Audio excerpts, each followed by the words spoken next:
Alright. So, when we left off, our group of nameless adventurers had just made it back to Layrees' mother's house. After a very beautiful reunion, might I add, between the family. You guys nestled in after a night of drinking herbal tea and other accommodations brought to you by the servant Marchand. As you guys wake up, Auralas, you are still meditating alongside Elrond when you receive a very sturdy knock outside of the door you all share. I will quietly go see. As you open the door, you see a young kobold woman, though much taller than Larry or her other siblings. Standing before you is Larry's sister, Margarine. Oh, good morning. Mom's gonna have breakfast ready soon. I think not everybody's gonna be awake for a few hours. Okay, bye. Okay. I want breakfast. I'll look around and see if they're still sleeping soundly, or if I feel like making noise to wake everybody up is a good idea. Sure. Everyone go ahead and roll me a perception check, please.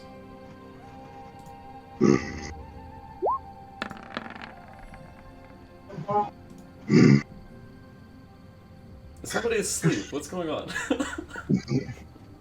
Well, we're all asleep. What does that sound? Perception. It's me going. Oh. Jeez, my bad. I thought Raimi was here. Okay. I think your webcam's just moved. Not. Alright. Well, Larry. Oh, actually. Rez. Out of the four of them, you are stirred awake. Very groggy in the morning, but you are the first one up as you scratch your head. Oh. Does it smell like breakfast? Yes, it does. As a matter of fact, those of you that can see out the door do notice some steam that's rising from the living room. However, the aura is not of a smell that you would find familiar. As a matter of fact, though intoxicating and very welcoming this smell, you don't think it's anything you've ever smelled before. But it smells like food. It does indeed. I get up and I throw my pillow at Glenn as hard as my frail little barred arms can. And I say, "Get up! There's food!" And I run downstairs. Oh my god. Alistair. Alistair. Alistair, wake up! Alistair's gonna open one eye and then close it again. Be gentle. When he's not ready, he tends to want to shoot your face. I don't know. Does he have his guns on him? Anyways, there's breakfast. Breakfast. At that, Alistair's gonna jump up a little more energetic than usual. Alright. Inevitably, with this raucous discussion, I'll say you all come awake, and as you guys go outside, those of you who decide to do so, you can see right off of the mezzanine that you guys are now standing on, down the railing, Marchand stands in front of a hot stove that is fueled by a very low embering and simmering furnace. He turns his head back around. Oh, you're up early. Well, this is good. Who's in for a traditional Khalistan breakfast? That Oh, depends. I've had these before. These are very good. Wait, actually, wouldn't it be familiar to Rez? No. He's been to Cliche. He may have, and Kalishans are very hospitable, but this is a extremely unique meal. Okay. What makes up a Khalistan breakfast? Well, typically there is hummus, but before you do see a large number of pita chips with honeyed bread and a nice saffron garnish. That seems fantastic to me. As this is still the morning, you guys don't see a lot of dim light pooling in through the windows. However, inevitably, as you guys make your way down, the rest of the kobolds come to join you. Inevitably, all the residents of the house are gathered here, except for Velynne Harpell. As go ahead. Can I add something real quick? Noticing that, like, oh shit, there's actually a lot of people who live in this house, and a lot of people just here in general.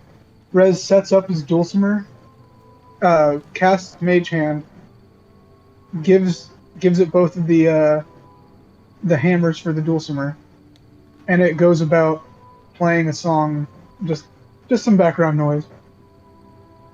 Eating his bread, you do spot a red-eyed kobold that looks up. This is Bobby. Hey, how you doing that? Oh, it's very easy. You know, this music actually gives me the ability to do this kind of stuff. Parker looks over. I bet it's some kind of device. You know, like Oh. Timothy makes. I have no devices. It is just me. And there are others like me who can do what I can do. We read the power that music holds. Good or bad, happy or sad. Whatever the emotion, music can brings that forth, and there's power in that, arcane power. He's a bit weird. Oh, not at all. As a matter of fact, I find music to be quite a welcome change. Aside from you, I only had to listen to my music box for company. Oh, well, if we're able to have a round of merriment tonight, then I should say I could put on a real show for you. At about that point, you guys hear some heavy footfalls as Velynne Harpell's flat-footed shoes connect with the cherry staircase beneath her. As you guys can only hear her now, you do see Marchand as he takes off his chef's cap, revealing two very pointy and perpendicular horns, very similar to a satyr, for those of you who have seen one. As she inevitably comes down, Velynne walks past all of you and takes off a cragcat fur-lined coat that she wraps around her body. Oh yes, I'll be there in just a second. I've got to go run a little errand, but I will return shortly. Okay, Mummy. Oh yes, love you bunches. As she opens the door and heads out, some snowflakes scattering in from her leave, she closes the door, and literally, a moment later, she walks back in. This time, with Timothy behind her. Well then, how are you all enjoying my dutiful servant's breakfast? Oh, it's very lovely. Well, thank you, Liz. Now then, I had hoped we might have a bit of a discussion, but first things first. Timothy, I think you have something you'd like to show our new friends. About that time, Timothy takes his hood off and his bright blue eyes look up towards the table. Of course, Mother. As he walks over to all of you now, he puts down a small parchment-colored and wrapped with paper object. As he lays it down, you guys hear a very short as it connects with the table. I believe this is your possession, Mr. Davies? That'd be Captain. Yes, Captain Davies. My apologies. Res chortles.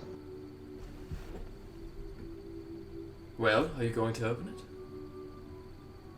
Alright. I'll pull out a dagger and begin opening.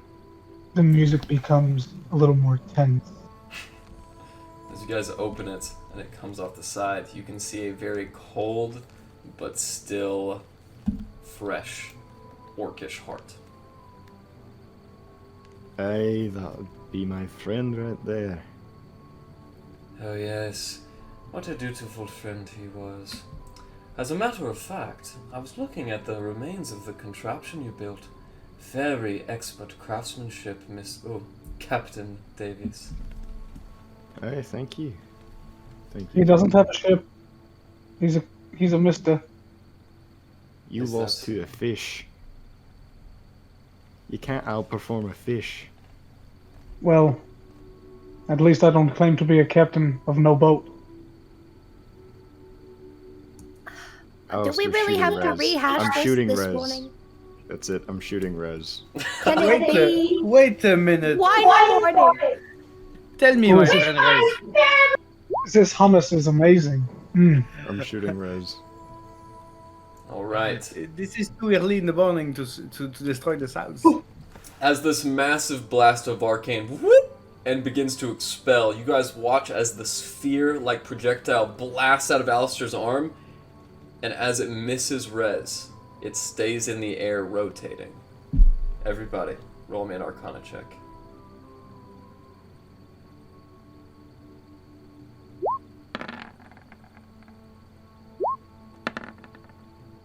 Okay. Alistair and Larry, you guys look over instinctually, and you guys see Marshawn straining with both hands as he's grabbed this arcane projectile in midair. Velynne looks over. Oh, now don't be making a mess of things. Sorry, And snap Captain. of her Taking my fingers, fun away. it disappears. Now then, I suppose you all wouldn't mind if we had a short conversation. You see, Alistair's gonna be working on the homunculus again, trying to restore it. For Marshawn, while we listen, it's the music will just shift to a Kalishtan theme. okay.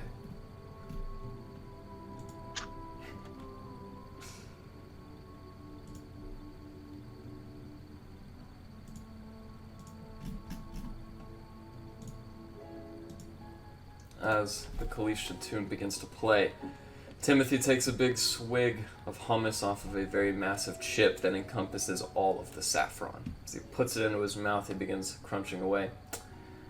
And by a conversation, I meant a private one.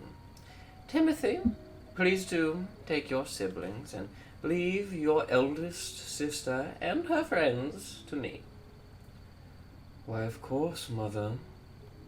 As he goes to his room and everybody inevitably goes about their daily activity, one kobold does not leave. As you guys can see, Margarine is at the table, completely asleep and drooling in her arms. Right. Before you came here, I encountered all of you in the Evermarshes. On the way, I believe you stumbled on an Elvish tomb. While there, did you encounter a certain mirror? I thought we did. Oh, you see, I've been wishing to use this mirror for quite some time. However, without a sea elf or one of the isles, I have been unable to access it. Until now. If it is all the same to you, I would like to investigate it.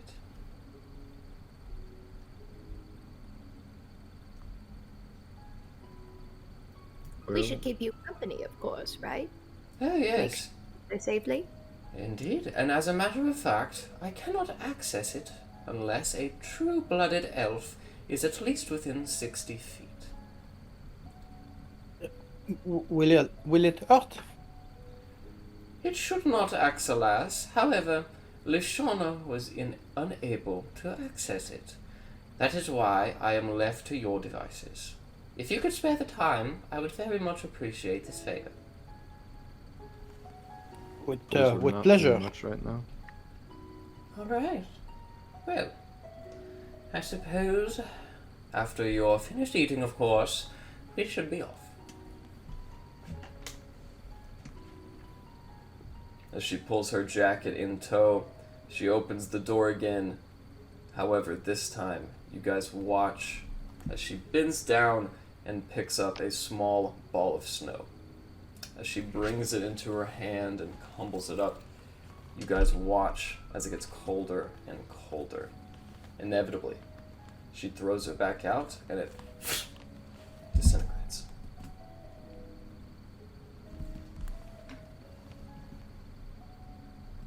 What would you guys like to do? You found the snowball fights? Not really.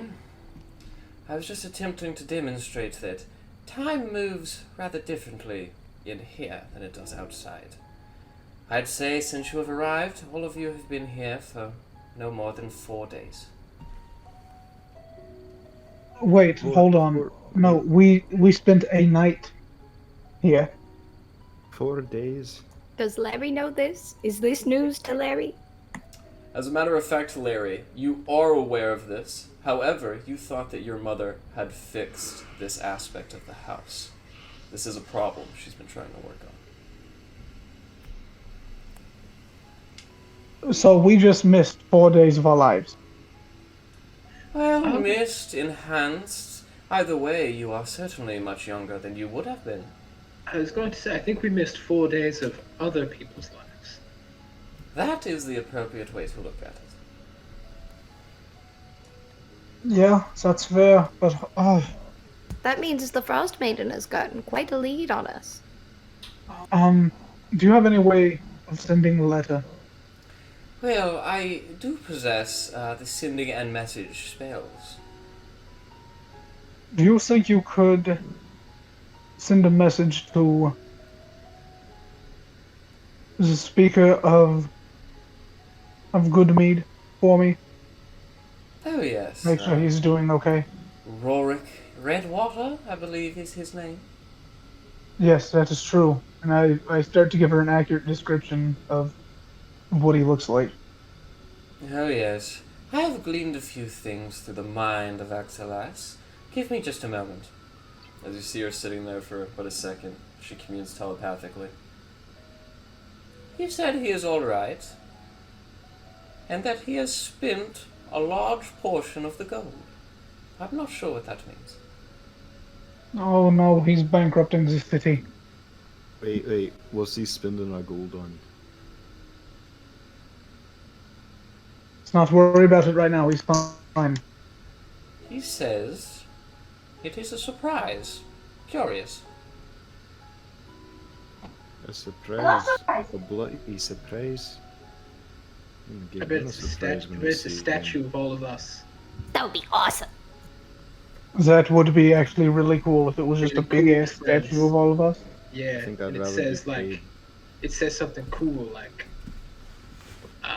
The wavy name. the way.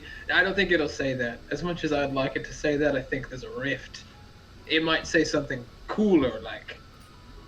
This Big statue was bastards. dedicated to the Wavy Navy. I agree. He's got it. We'll figure more about this later. The saviors of Goodmead. I can't wait. Ooh, Or maybe maybe he's building a second meadery. the best campaign team. That's true. What if he's like expanding, building a wall around the town, taking all the advice I gave him? Making You more know- mead to sell more mead. Exactly. Yeah. Perhaps so. We've got off track.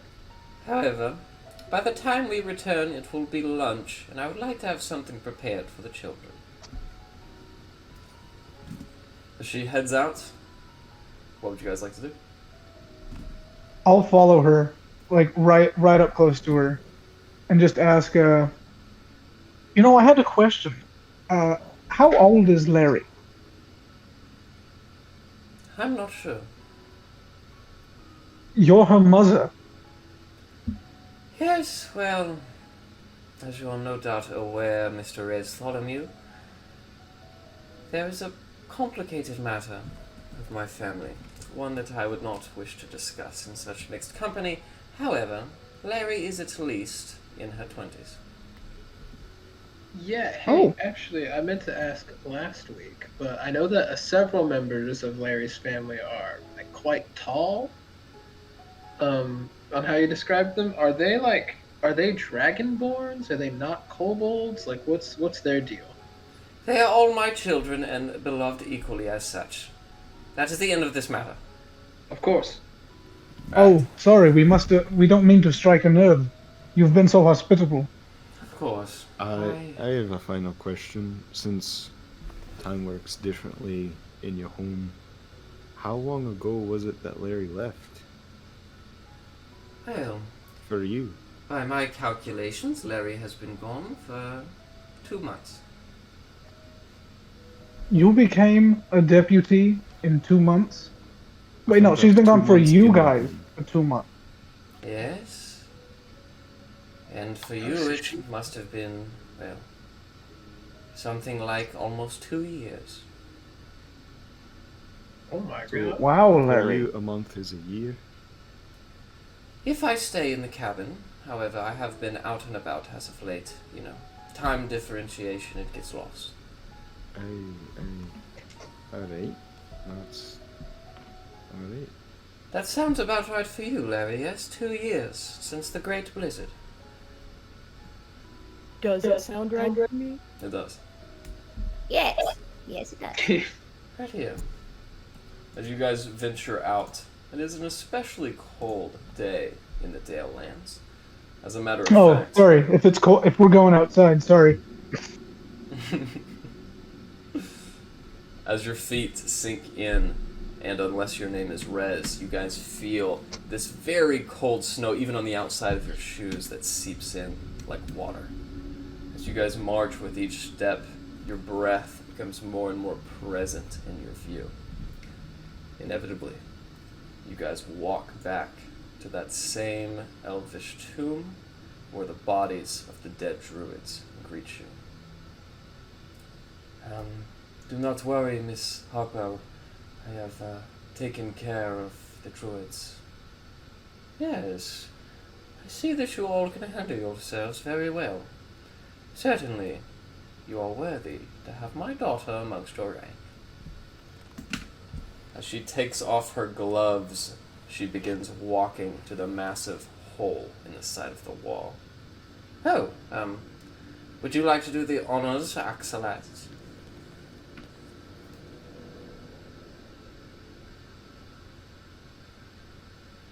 Of course, of course. As you walk in, and Elrond begins staring towards the stars, heaven-bound. The rest of you outside, everyone except Oralas, go ahead and roll me a perception check.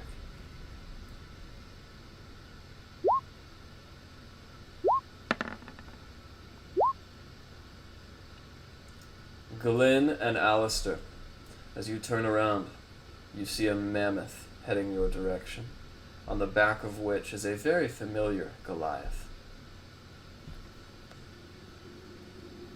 Rory coming over there.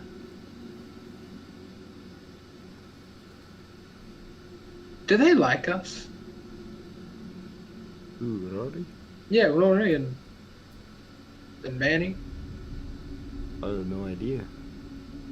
I don't reckon I've really talked to Rory. Just wondering. She seems a little to herself. Bit quiet, that one. As she draws in now, within the range of 60 feet, you guys look out, all of you, except Aralas who's inside, to see Rory hop down with Tiger in her hands, who is now even taller than Larry. Wait, Rory. We were just wondering, do you like us? Rory likes you guys. Aye, now just to decide if we believe her. Hey, Rory, how many days have you been wandering out in the cold? Oh fuck. Rory doesn't know. Okay, good. That's probably better. 2, 3.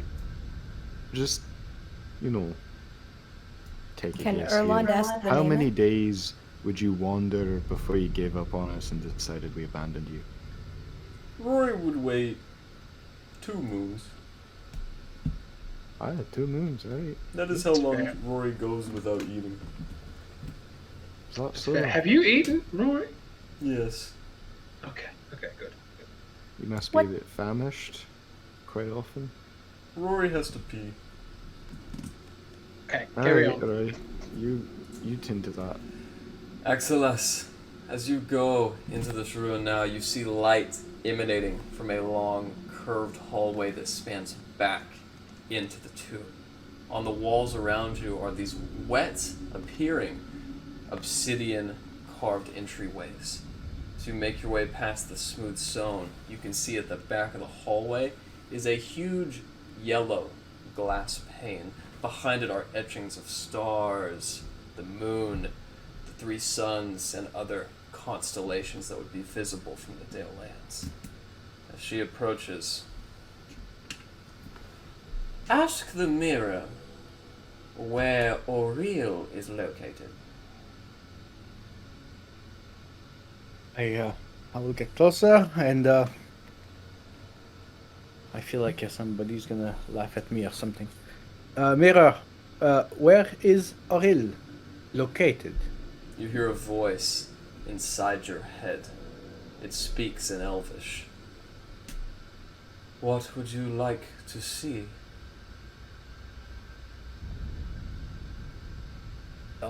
Its location, please?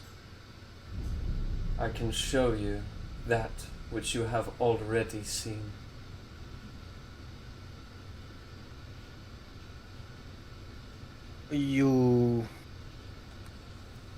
I will tell Velynne what the mirror just told me.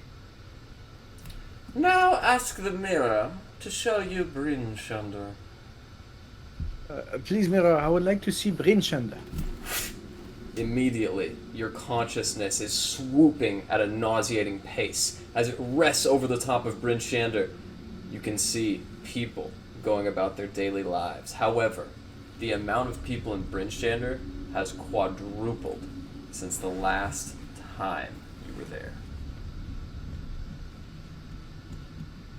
There's really much more people, like 4 times more people. Do they look happy? Everybody's busy and all? They seem to be okay, except for one fellow, dressed in the blue robes of the speaker. You see Markham Southwell with a furrow of worry etched into the arches of his forehead.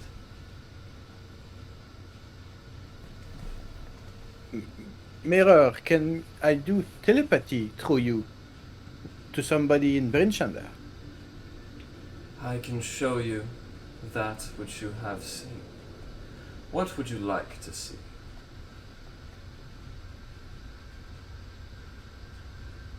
Velynne's right just beside me, correct? She is. I'm gonna keep this ID to myself. I will tell her about the people and about the sheriff, and I will ask her what else should we ask the mirror. Did you see Bryn Shander? Yes, a lot of people. The sheriff seems worried. And you have seen Bryn Shander before? Well, yes. And you have seen the Frostmaiden before, have you not? Well, there's this big flying creature that everybody says is her. It's a bit confusing to me. Yes, and yet, when you ask the mirror,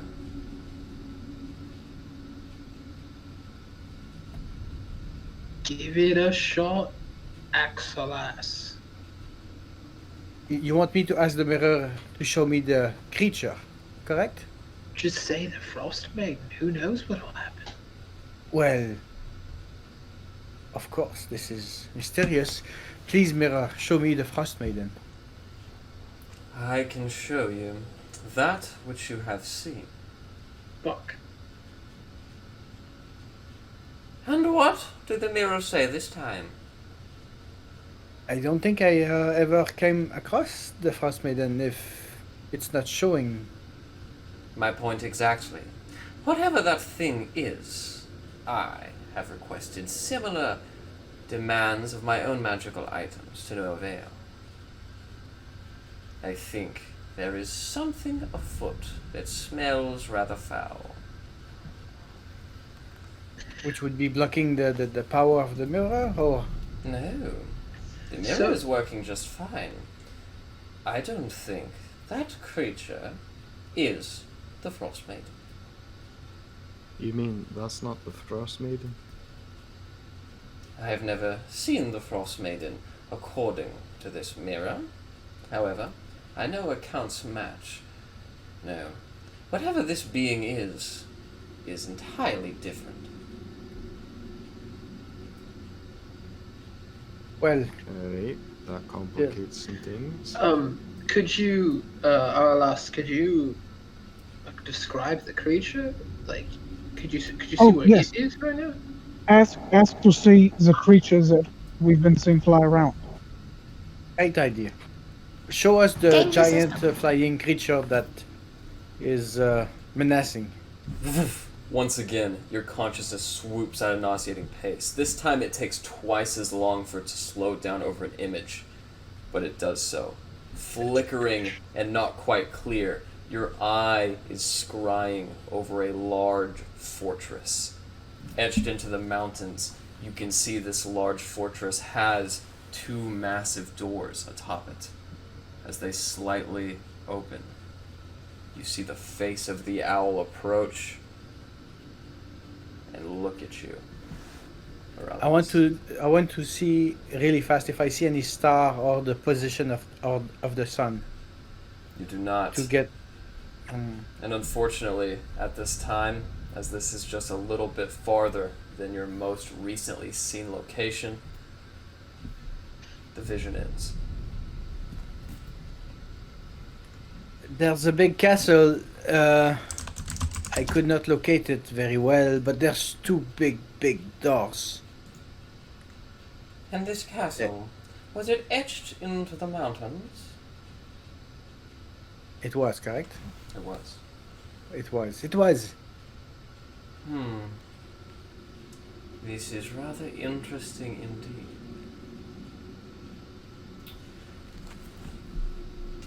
This mountain sounds very familiar to the location known as Sunblight. Have you heard of this? I do not think I did. Located in the spine of the world, this is the area where Zardarok Sunblight amasses his Duergar forces. What answers lie in the question of Auril lie there. At about that time, what are the rest of you doing? I've just been observing this conversation, trying to rack my brain to see if there's any knowledge that I, as a dwarf, would have of a mountain fortress where Duergar are amassed. You know that the Duergar are a very lost clan of dwarves who got lost in the Underdark. However, due to your confrontations with these Duergar, Velynne, you are also aware of the fact that Zardarok Sunblight, the father of Hrogar, has been stationed there for quite some time. Okay. Immediately, you guys hear the pitter-patter of running feet as a breathless Elrond enters the room. I have just received a weird vision. I think we should go back to the cabin now. If there's one thing we trust in this group, it's weird visions. And Jeff, what? you As, can tell us about it as we head back. As Velynne is going, I want to slack and wait and do like I'm coming, and I want to say, "Show me Lashana." Like I'm gonna whisper it. Of course, of course. Roll a stealth check. Of course, of course.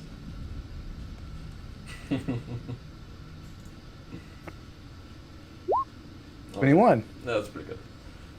As your consciousness rolls slowly over the alpine trees, it comes into the view of the black cabin, and out of the black cabin, you see walking a hooded red figure.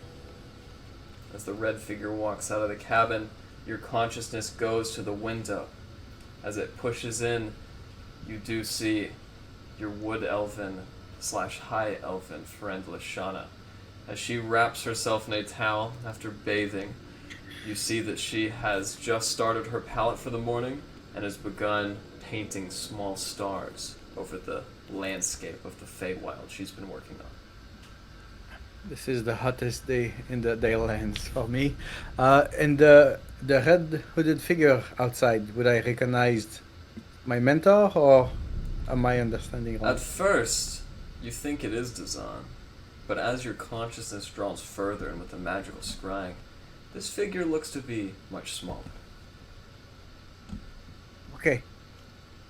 I'd like to go back to the cabin just to make sure. Axelas? Oh, yes, coming. As you guys I watch- was tying my shoe. As you guys watch a disheveled Axelis come forward, you all are aware of the fact that his boots do not have any laces. Right. As you all begin walking now, Elrond looks back. It was a strange one. I always see weird things when I go to the shrine. Like what?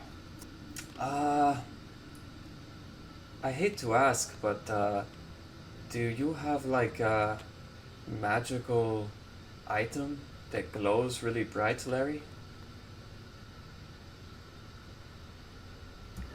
Well, that depends. I've got a lot of things, a lot of shiny things. I saw a kobold. They were holding, like, a fiery ding in their hands. Could have been. I pull out my hammer, and I say, "Well, sometimes I can make it. I can make it light on fire sometimes." No, it wasn't you. As you see Elrond thinking out loud, you guys watch as Evelyn begins walking at a faster and faster pace. As you guys inevitably make it now, all the way over the Evermarshes into the Black Cabin, you guys find an open door and a set of footprints through the snow. Marshawn! Marshawn, are you there? As Evelyn approaches the door, she peeks her head in and looks back at all of you with a sign of distress you have never seen on your mother's face. I run to our room as fast as I can. As you Mother, guys- what's the matter? I think we've been attacked. Inevitably, Why? I don't know. as she goes in, and Auralas, you said you were the first one in, you see Marshawn completely unconscious over the breakfast table. A still pot of hummus is burned and steaming over the open furnace. I'm Cure Rallis. And I cast Cure Wounds on Marshawn. Yes, I am almost finished with the bread. As he looks around and sees Velynne. What has happened? Marshawn, where are the children? Mordred, Bobby. As you watch Velynne run up the stairs, she trips once and goes up to your siblings' rooms. I'm gonna Inevitably- run with her. Okay. As you guys search upstairs, and Larry and Velynne are frantically looking around for their family members, what are the rest of you guys doing? Marshawn, do you remember anything about what just transpired? Me and Timothy were playing dragon chess, and then the door flew open. I stood up to greet whoever was there, and now I don't know, it's so foggy. Could I look around and see if there's any more evidence, like the footprints that were leading the way? Roll an investigation check. Okay. Alistair, you find a piece of parchment on the ground. As you open this piece of parchment, you can see it is a schematic for what looks like a small drake-like creature, not too dissimilar from Layrees' Steel Defender. It's written in black ink. Larry, inevitably. pocket that. Okay. Yeah, just put down one draconian schematic. Larry, as you and your mother search the rooms, you find all of your siblings are soundly asleep. Even Timothy? Oh my! Timothy! As she runs down the stairs, she swings open the door where his room is, as it's just beneath the staircase. And as you look in, you see empty vials, small schematics, pieces of gears and cogs he was working on, but no Timothy.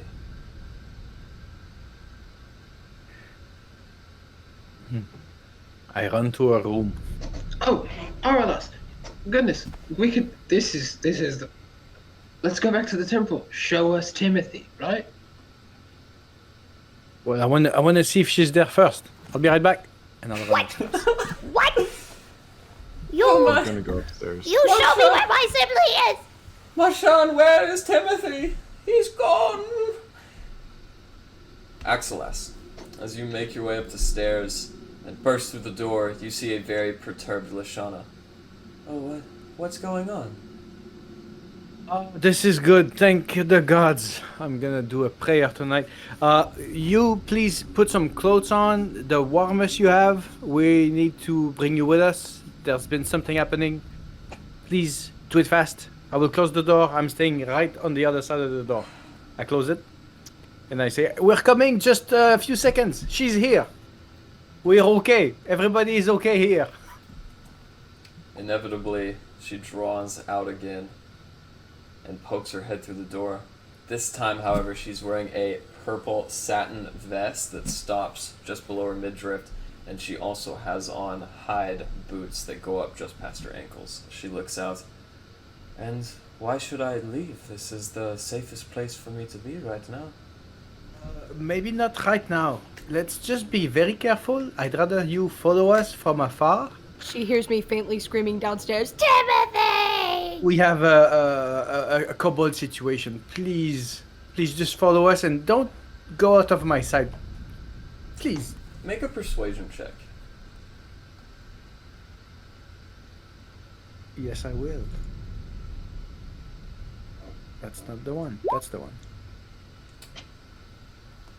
I'm not great with words, but look at my eyes. I think they talk a lot by themselves. Please. Axelas, you've come all this way, but I find no reason to leave. You know where I am. If you want to return to Galadrim Bar, well, that can wait. No, it's not that. It's the kobolds. There's been someone that's been kidnapped, we think.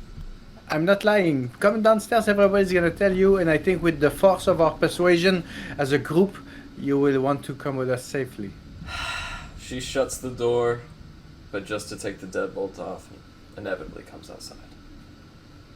She walks down the stairs with all of you. You see Marshawn. I do not know, Mrs. Harpell. He was here 1 second, and now he is gone. Well, if you'd like to keep your job, I suggest that you take an inventory of the magical items, Marshawn. See if we've lost any. Right away, madam. As Marshawn leaves for a second, you guys watch as Velynne accompanies Larry and puts her hands on her shoulders, gives her a kiss on the forehead. Don't worry, dear. We will find him, just like we found you. Yes, Mummy. She wipes I'd away like a to go tear. to Timothy's room. Sure. As you go to Timothy's room, what would you like to do? I want to look around and compare his schematics and drawings and stuff to the parchment I picked up. See if it matches. Seem to be... Well, you know, go ahead and roll me an investigation check or an insight check, because there is a little bit of human perception going on here. Investigation or insight? It's up to you. Okay. Looking around, you know 2 things. One, these are other schematics, though not necessarily draconian origin. However, they are all written in black ink. Okay. Inevitably, Marshawn comes back. He wipes his hands off in his apron that he takes off. We are missing one magical item and its rarity level. Legendary. What are we missing, my son? He swallows and puts his hands together. It seems as though the heart of Elrond has been taken. Well, seeing as how that's missing, we may all be better to leave this cabin. That was the power source for all the magical accessories we have here. Oh, that sounds like it was important. I would suggest good meat. Great place to go. Right. About that point, Velynne looks up. Larry, I wish to have a discussion with you in private. Okay. As they draw into Timothy's room, Velynne shuts the door very shortly as she looks over. Larry, the only people who knew of that magical item are myself, Marchand, and your siblings. Have you told anyone of its existence? I don't think I ever have. I do have a pretty big mouth, and I do say a lot of things, but I don't think I said anything about that. So your friends are trustworthy. I believe that they are. Velynne swings the door open once again, this time marching out with the resolute posture of a soldier. She brings her hands behind her, she looks at all of you. As you all know, me and the other Harpells here treasure an eye for an eye. They have stolen something of mine, and what's more, something of my late husband's. If you retrieve these things for me, and bring Timothy back, I will be forever in your debt.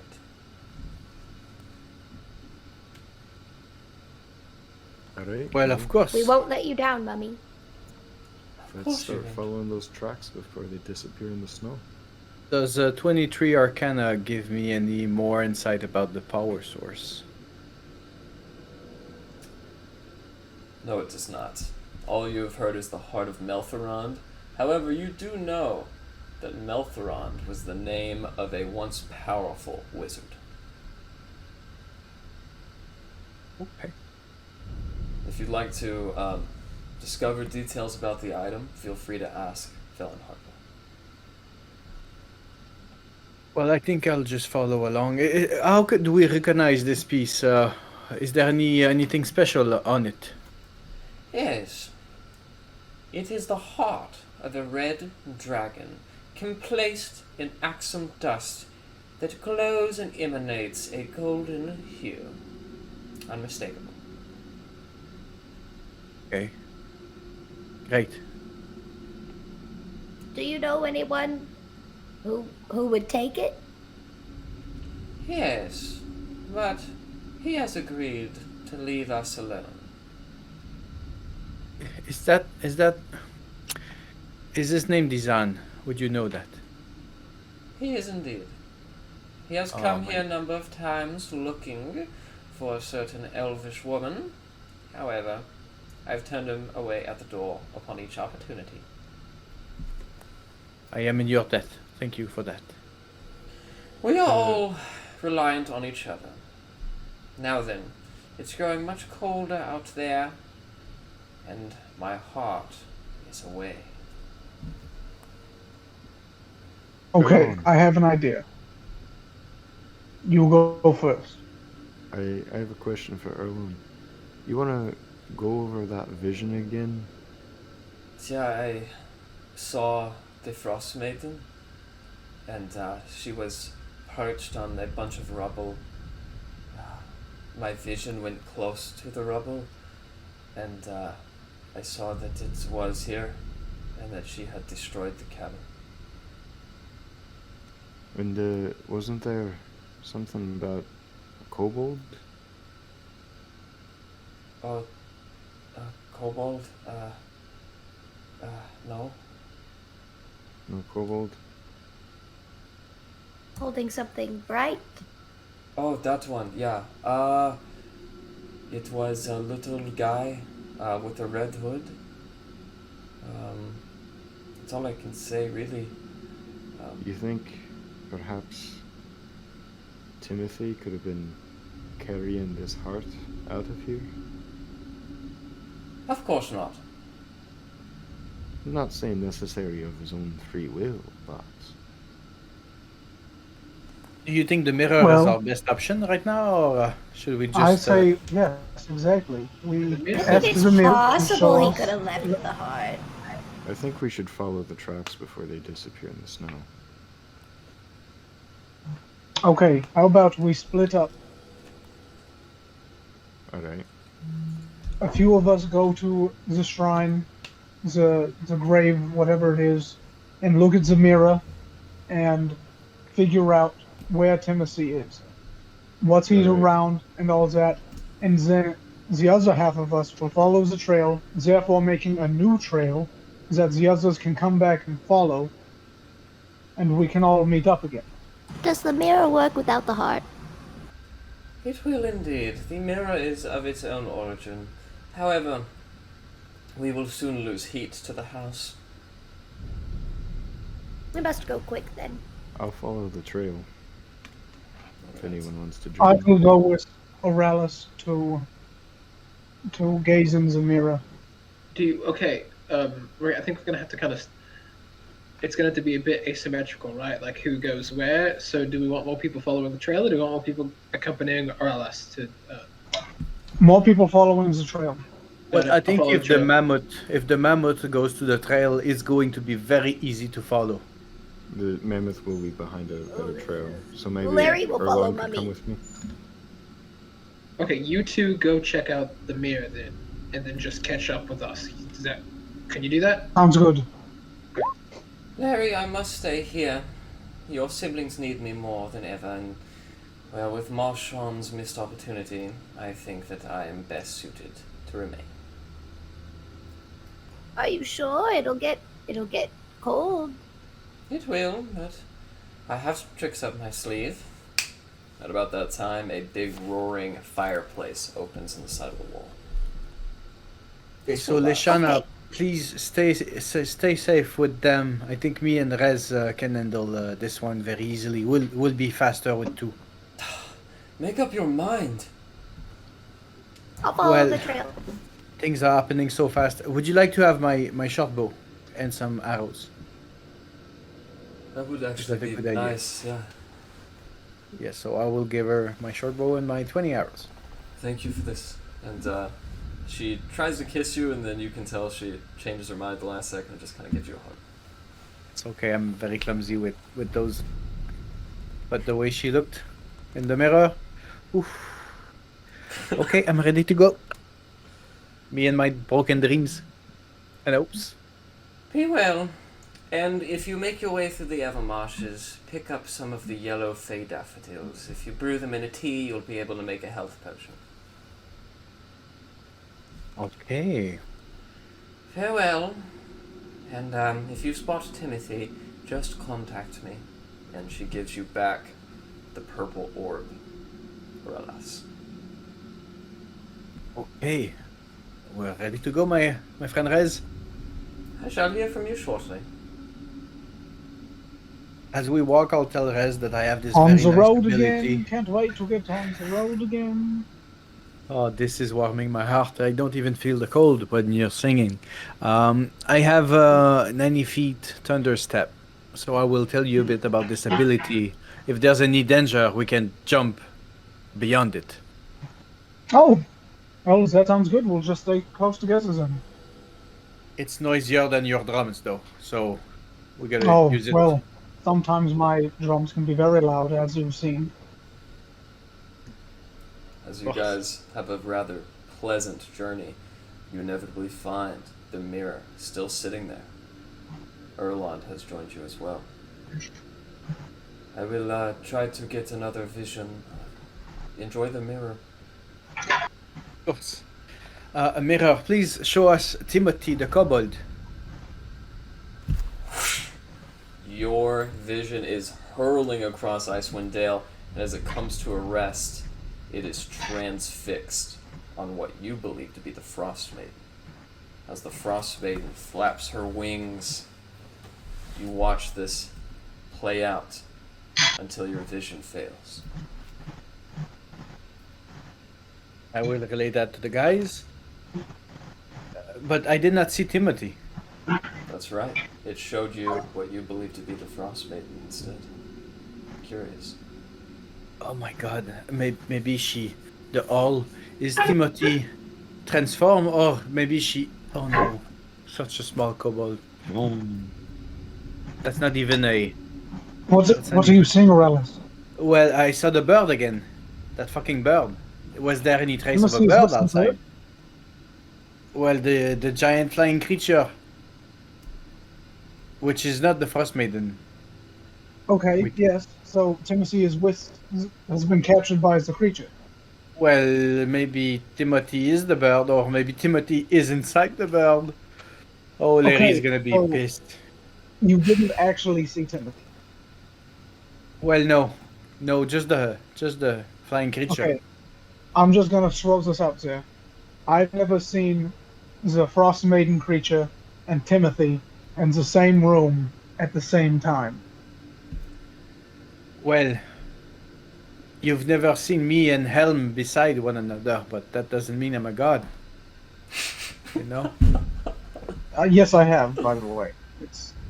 But that's a time for another day. Anyways, what I'm saying, Timothy is this creature. If that's true, then what the hell? Indeed, and there was a red hooded smaller creature outside the house as I was checking on breakfast through the mirror. Hey, I know we're kind of in this situation right now, but do you think you could check on Rorik? Yes, I will. Very, very fast. The time is going by. So mirror, please. Yes, obviously. Quick. Show me Rorik. I'm okay. Aren't you sure? You know, I can rinse you off. No, I've been bathing myself for quite some time.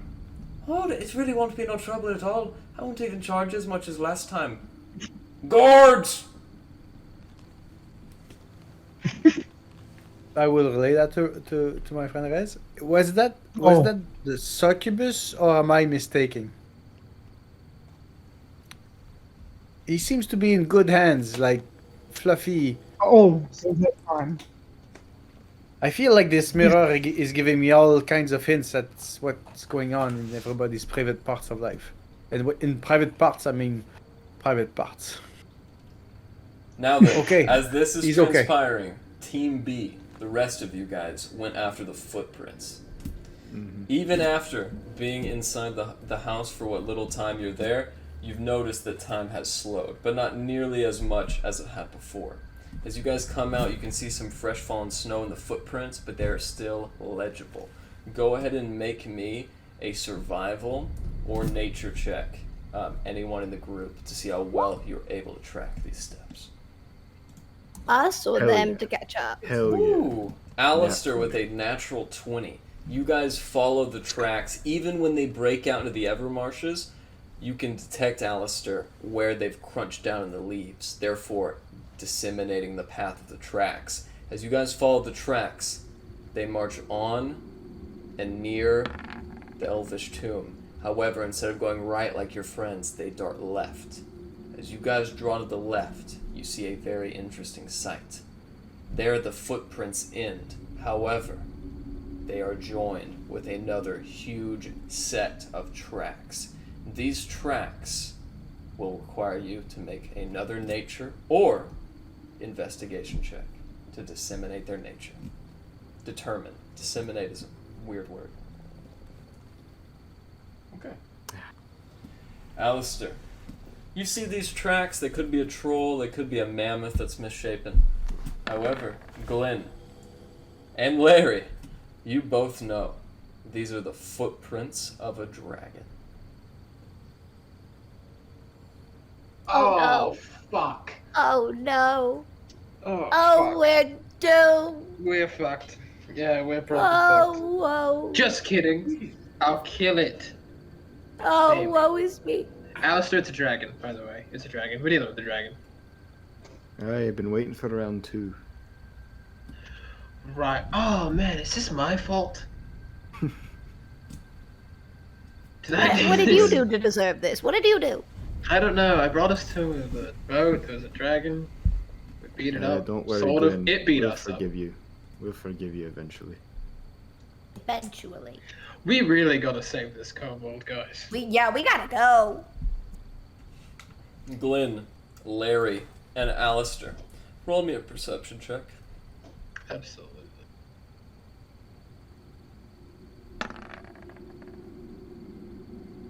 Alright. Cool. Man, you guys are rolling high, huh?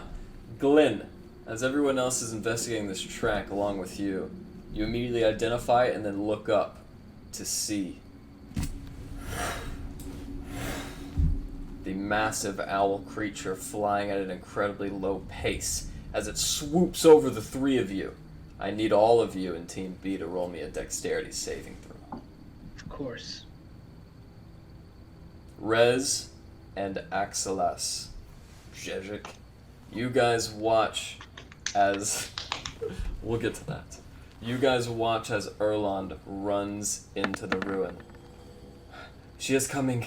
Stay put. Glenn, you do a backflip somersault, landing on your feet in the snow, no big deal. Alistair is on his back, spitting out snow. And Larry, you didn't fall over either.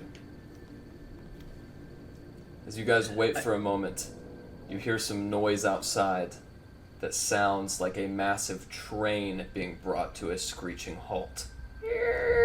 As this gear hits its lever and then smacks into the snow, Aralas, and Rez, you guys are sitting there in the quiet with Elrond. What would you like to do? So we could see and hear from afar. Oh no, Right. It's flown over Team B and is now just outside the tomb where you guys are. But head like at us. Yeah, it's really close by. It's approximately 100 feet and it's on the ground. You can hear it moving. I think I look going at stealthily- Oralis, and I say, "I have a really bad idea. Well, that's better than what I have, so please go ahead. We hide Tell me. in the bushes. We make our way. We're making our way towards our other team, Team B, because obviously we're Team A.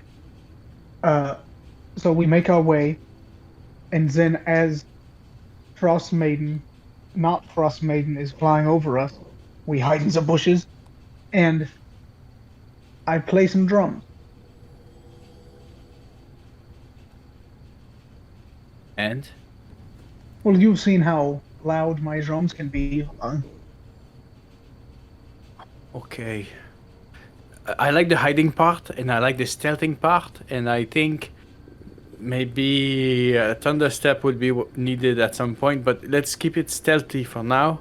I can minor illusion bushes around us, so we can be a moving bush that I can recast each 6 seconds. Okay, fine. We'll go stealthy. I don't But either way, know. I think we should be going now. I agree. I don't know what kind of spells you guys got, but could you maybe dispel magic on it? And just, it'd be done? I can try actually. I did study this spell in my book very recently. I maybe I can try it. That'd be good. I don't know. Let's do stealthy, and then if we have a chance, or I'll see. Give me a big sign like this if you want me to dispel. If you have a feeling that this is what's needed, not right now. When it happens. If your knowledge of things or nature or I don't know. Let's go with that. Mirror, show me the way out. Didn't work. Well, that's very. The stars are always your best bet, I think. All right. Team B, what would you guys like to do? First off, I'm picking up Alistair from his embarrassing knockdown.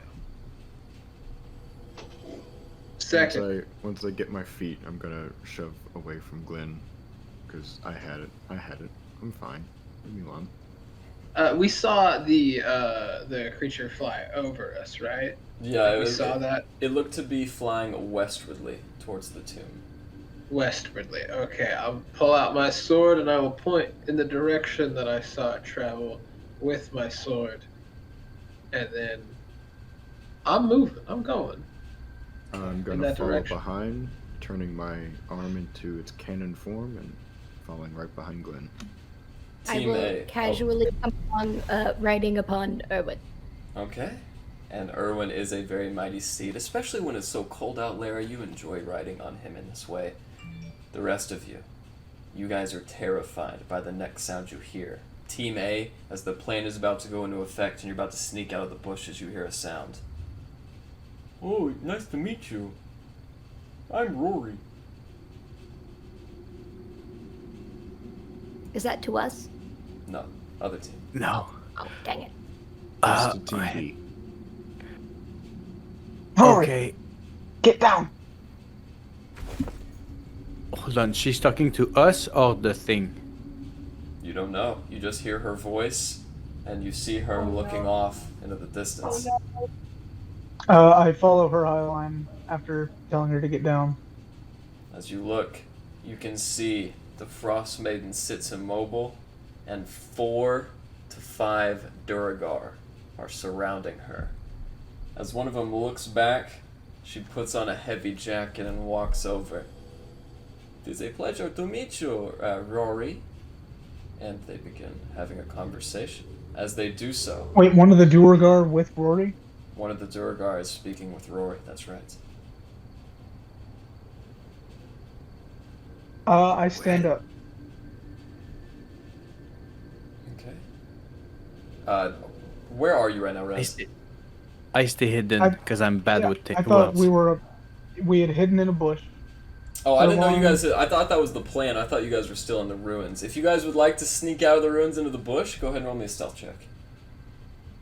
I will try Yeah, to I thought we were like cover. hiding, waiting for our moment to go. Stealth. Oh, Oh, the rolls! The rolls! Still pretty good. All right. So Like as you Rory guys sit was there, right behind us, Erlond is going to roll giving away our stealth position. as well. She's actually in front of you. sucks. Leave with it. that. Ooh, very Oh. nice. So, with that, you guys are completely hidden, and You're as you muted. watch... With that, you guys are completely hidden, and as you watch Rory sitting amongst these Duragar... Oh no, I don't want to go with you. Okay. Alright.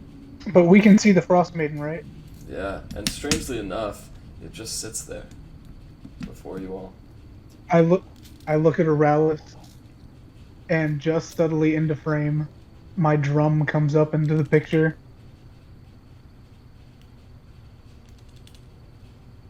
I think we should let our friends know that we're here, and we might need help in a second. And I smack Well- the drum, and I cast lightning bolt, and aimed at the Frostmaiden. Alright, as you guys are approaching now from the east, as you break through the timberline and see this strange sight before you guys hear wow, a crack of lightning, and once I draw you to the next screen, everyone will roll for initiative.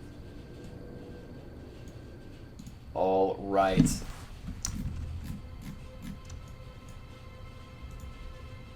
As lightning hits the Frostmaiden, you guys watch as a bit of hot air shoots out of the side, and the Duragar turn. Hulak man! Ilak Medinesh! As they point their blades towards the south where they were struck from. You guys are coming from the east, Glenn, so you'd be like over here, with Alistair and Larry, Oralis, Erlond, and Rez in the bush, and of course Rory all the way up there.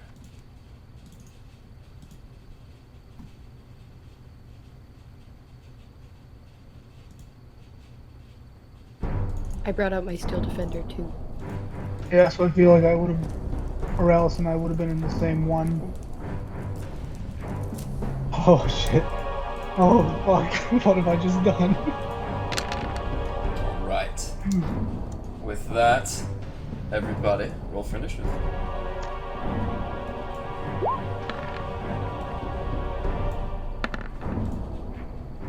You may need to roll my initiative for me. I'm stuck on the loading screen.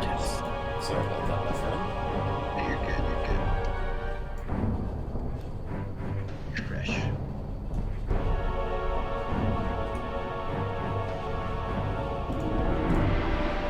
Okay.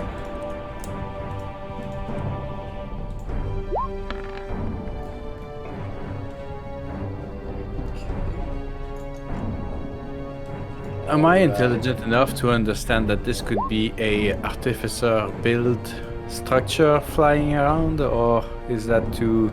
I mean, you know, if that is your conclusion,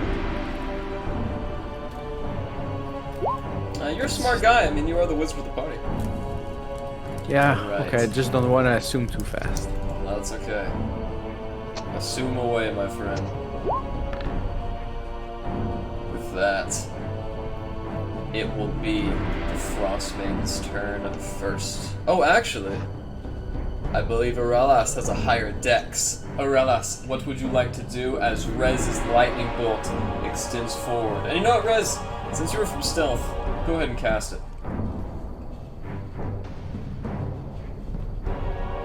Do what? Sorry? Go ahead and cast your lightning bolt there. Oh, he did, I think. Oh, we did? Already did, yeah, and I got 30 on the damage. Very nice. Okay. With that, Aurelas, what would you like to do?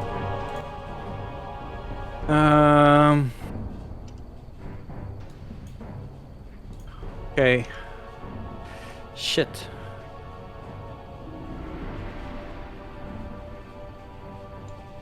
Do I... Shit. Do I feel like Auril is starting to move as I am?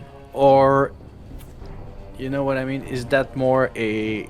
Does it need someone controlling it? Well, From to your benefit, as you move, Auril does not move. The Durgar do, but you do notice something that makes your heart sink. As you walk around, you guys all notice that the eyes of Auril are tracking you. Oh. Shit, what a bad idea. I think at this point... Okay, I will cast a fireball right here. So it's going to hit all of them, but not Rory. And as my bonus action, I will do my blade song. Fireball away. Ooh. Very nice. Okay. As the fire explodes in a massive flaming ball of embers and dried snow, you guys watch as these Durgar cover, but most of them are still okay. Oh wait, that's gonna hit a lot of them. Okay. Yeah, I'm going like near the tree, I would say. All right. And as I'm moving and casting it, I think I will try to distract the beast as it is watching me. All the way. I will jump down maybe here to get half cover from whatever. That's my turn. One Durgar down. Another one takes a massive amount of damage but still somehow survives, and the other two are up. However, as the flaming ball shakes the side of Auril, you guys hear something. Whoa, whoa, ow! And out falls a very small tinkerer. Alright, with that, it is now Auril's turn. On Auril's turn, you guys watch as the Frostmaiden flies into the air. Oh, my bad. Flies into the air and rests hovering some 80 feet above the center of the tomb. Up next is Rez. What would you like to do, Rez?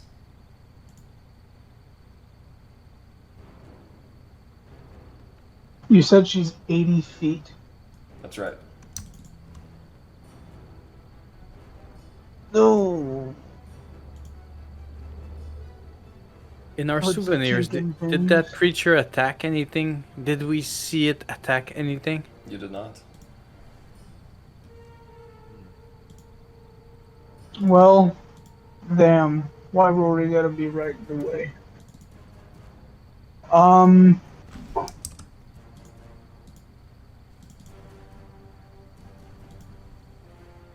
You know what? I realize what I want to do. I realize what I want to do today. Okay. Give me a second. Tell them we can maybe be friends.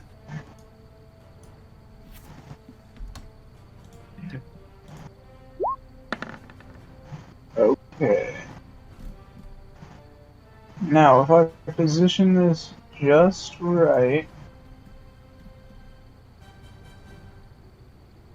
That's a very well put square. I'm impressed.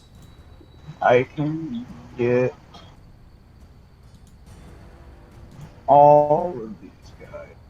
Right? Oh yeah, easily. What spell are you casting? Without getting Rory Yeah. with Fairy Fire. Sure thing. Let's see here. Alright. What is the DC? You're muted. What is the DC? Yeah, so I'm gonna move out here. DC is 16. Alright. Is that a wisdom save? It is a dexterity save. Ooh, okay.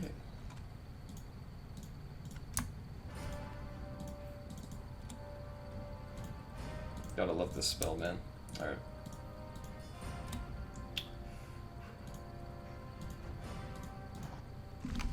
And then hopefully some of that caught, and I run back and hide in the bush. Alright. Still not working, but eventually it will. Larry, in the meantime, what do you want to do? Okay, so first things first, I'm gonna cast Arcane Weapon. Very nice. Will you Which pull off element? your thing? Yeah, sorry. Would you like to use flames? Yes. Alright. With that, you guys watch as a very familiar sound next to you appears, and so does the hammer. What else would you like to do? And then I will throw my hammer at, let's say, this one first. Alright. Okay. And Rory seems to be right next to them, so that would be at advantage. It would indeed. Very good point. With that natural 20, the hammer is hurling towards which creature? It would be this one. Alright. 5 plus an average, or a minimum of 4. Larry, as your flaming hammer hits the skull of this mind master. How do you want to do this? Oh, yeah, just head explode. Bonk, gone. As their head explodes and they come to arrest, the other Durgar look around. The other one looks around. Hey fellas, I'm just here for a job. I don't know about this. And one of the Durgar throws her a sword. Alright. What else would you like to do? Which one said that? The gnomish tinker. Okay, okay. Let's see. Could I cast Heat Metal as my second action, or do I have to just throw my hammer again? So you don't get a second action. Yeah. Yeah, only one It would be action. an attack. Unfortunately, it has to be another attack. Alright, so I am going to throw my hammer, I guess, at that guy. Poor guy.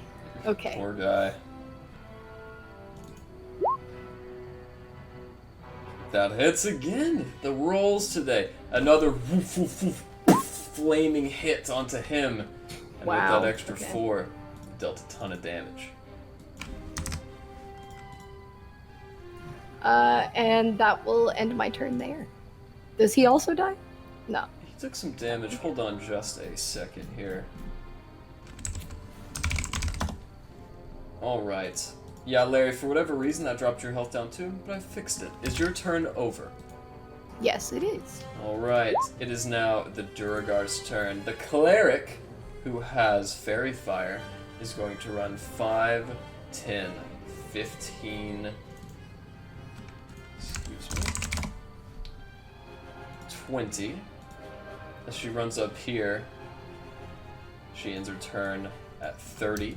And as she looks down, she is going to start hurling all of her weapons. So,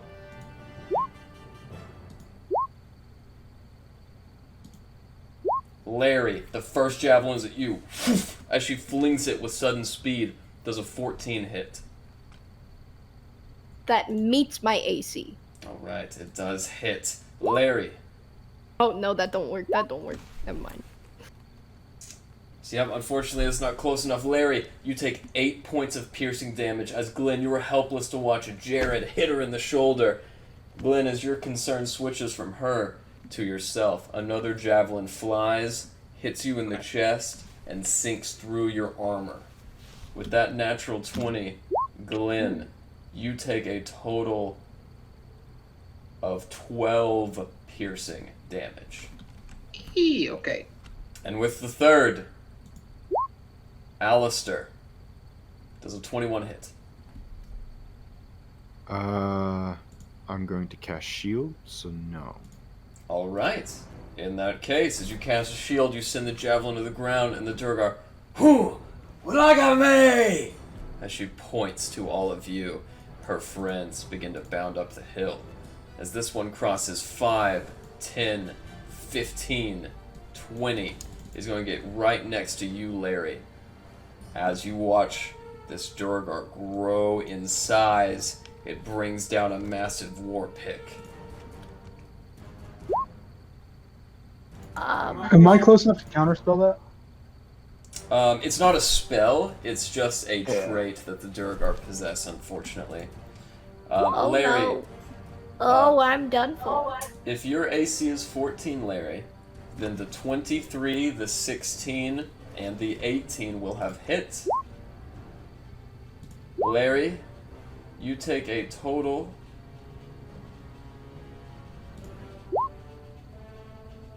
of 30 piercing damage from all 3 hits.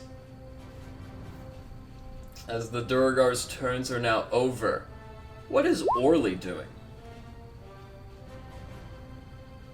Ollie, please fly above and try to find if there's any entrance to this fucking creature. So Ollie's gonna fly, it's 60 feet high, and give me information. Alright, as Orly flies 60 feet high,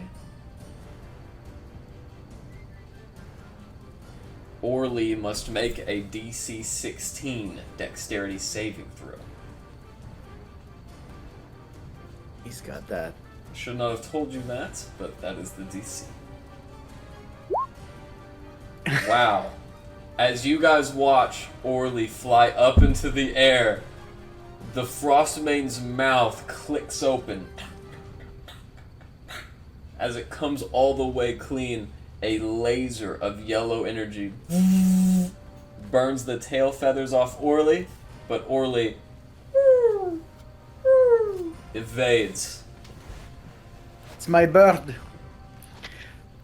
That's his turn for now. Does he see, aside the mouth laser, does he see any way to enter the construct? There is, I guess. He could fly through the mouth.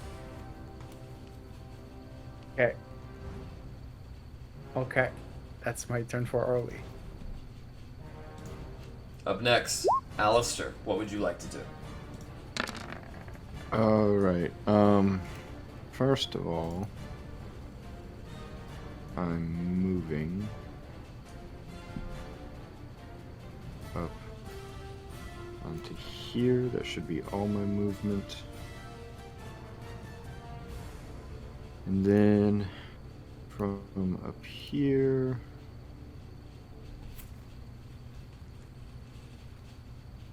yeah, okay. I'm going to use my Eldritch Cannon on this Durgar here at the top of the stairs. All right. I'm going to shoot them and maybe hopefully knock them down the stairs. All right, that definitely hits. And you're using the Force Blitz as well? Yes. All right. Remind me, do they need to make a strength saving throw? No. No, they do not. A successful hit there. As she goes to wind up another javelin to throw, it is loosened from her hand, and with an arcane explosion, she flies off the side, taking the damage. Wait, Oh wait, you want to... Oh, I see now. Yeah, she's actually not going to go that way. She's going to go this way.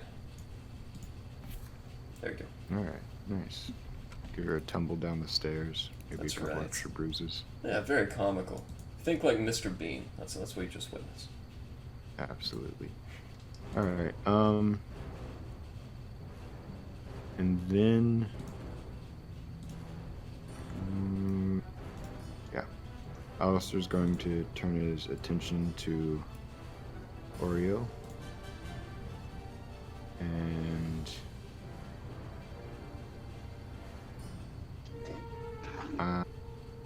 fuck it. He's taking a shot with the laser pistol. Alright. Thank God that wasn't a natural 20, huh? Very good. Okay. That unfortunately barely misses.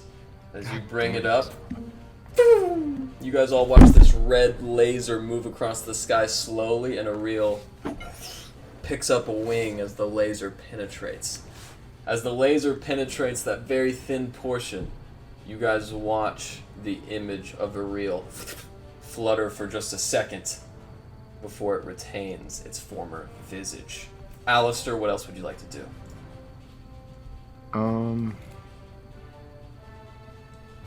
Well, that's gonna be it. That's it for me. Okay. Hey, fuck this, guys! At about the time, the gnome looks around at our comrades and hightails it. 5, 10, 15, 20. All the way up here, she's gonna end her turn. Bada boom. And we are going to go the last of the initiative count. Velynne, what do you want to do? Excellent. Bonus action, Channel Divinity, Fury of the Tides. I'm gonna move right here, and I'm gonna attack this fool in front of me. Let me roll. Just a 13 hit. Does a 13 hit? It does not. As you bring your sword up, you bring it down, and as you strike into him, you've just clipped off a piece of his knee guard as he looks down at you. Second attack. Does a 26 hit? Yes, it does. Fantastic. And with that hit, I'm going to use my Fury of the Tides to push him back 10 feet away from me. 5, 10. You watch as the Durgar's feet remain still in the snow. As he's pushed back, he looks down, and a gouge just below his navel is spilling blood. And I will then move forward some more of my movement to here. And that is where I will end my turn. All right. Very good indeed. Up next, as we go back to the top of the chart, it is Auralis's turn again. What do you want to do? Okay, I can Misty Step. 30 feet high. Is there any way that I can monk wall climb this thing to get my 50 feet of movement helping a Misty Step? Or is that impossible? So the massive stylus, which casts shadow onto the clock face, is 15 feet high. Auril is 80 feet above that and 90 feet away from the lowest point of the snow, which is over where Glenn is. So if I get to jump, if you were to run the full distance up the stylus, jump off and jump like 20 feet in the air, you would still be about 50 feet short of reaching her.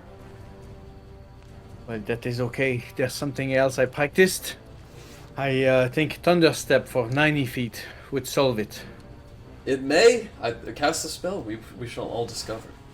You can certainly try. Fuck me. Okay. I will get in the proper angle for the mouth. So I have 30 feet to go around as I think it's a good idea, as I am not sure. And I will fucking Thunder Step. So hold on. Yeah, okay, everything is safe around me. Thunder Step. So I would have done 23 damage around me. And I will go 90 feet. And I will try to land in his mouth. You teleport to an unoccupied space you can see within range. Each creature within 10 feet of the space you left must make a con save. So it doesn't do damage to her, but as you guys watch as the cement-like mixture of stone and other elements cracks under Arons's feet, he goes up. Let's see here. Alright. As you are on top of Auril right now, what else would you like to do? Is there a way I could have been like in the mouth of the beast? Not so like, much. That is an occupied space, which is much smaller than you are. But you can be on top of her if you wish. Oh, that's the plan. Okay, that is great. I will. That's my action. Bonus action. Bonus action. Bonus action. As you are standing on what you believe to be a furried, feathered skull, you find that it is much colder than you expected. Okay. I think for my bonus action, all I'll do is bend my knees and get ready to see if it moves or anything. That's my plan. All right. What is your held action specifically? Oh, just to hold myself in place. Okay, that is a good one. Up next, if your turn is over. But it's not even an action because I used my action. Alright. It is now Auril's turn. Go ahead and make me a DC 16 dexterity saving throw. Okay, I have advantage on that because I'm blade singing. Fuck me. Okay. Alright, that is an acrobatics check. Go ahead and make me a dexterity saving throw. Sorry, okay. Alright. Okay, I have advantage. I do think I do have advantage. Let me read it though. Good, yeah, sure. I don't want to blade song. And just so we're clear, I was kidding. Even if you rolled that, guys, it's still a dex save. So, like, if we're on the table, you just roll a d20. You got a natural 20, so you succeed. Yeah, the mud is the same. Yeah. As Auril brings her head up, she tries to strike you with another of those yellow bolts. As you guys watch it leave her mouth and head up vertically into the stars, you try to grab on for dear life as Auril is going to fly another 30 feet. As she flies over in this direction, Aralas, you're barely keeping hold. Go ahead and roll me an acrobatics or dexterity check. So advantage again.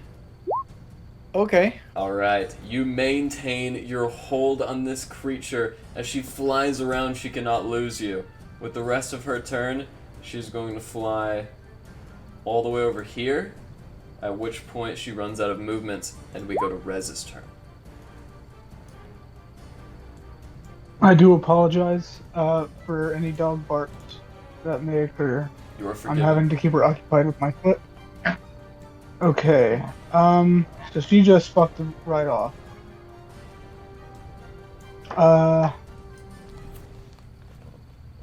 What's my move? 30. Okay.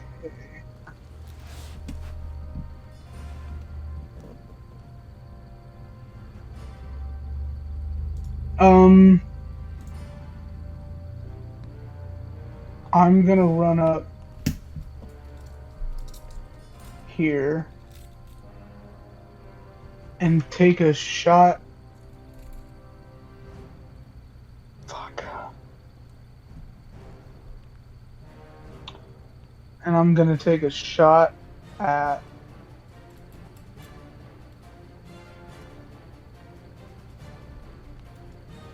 this Duergar. All right, go ahead.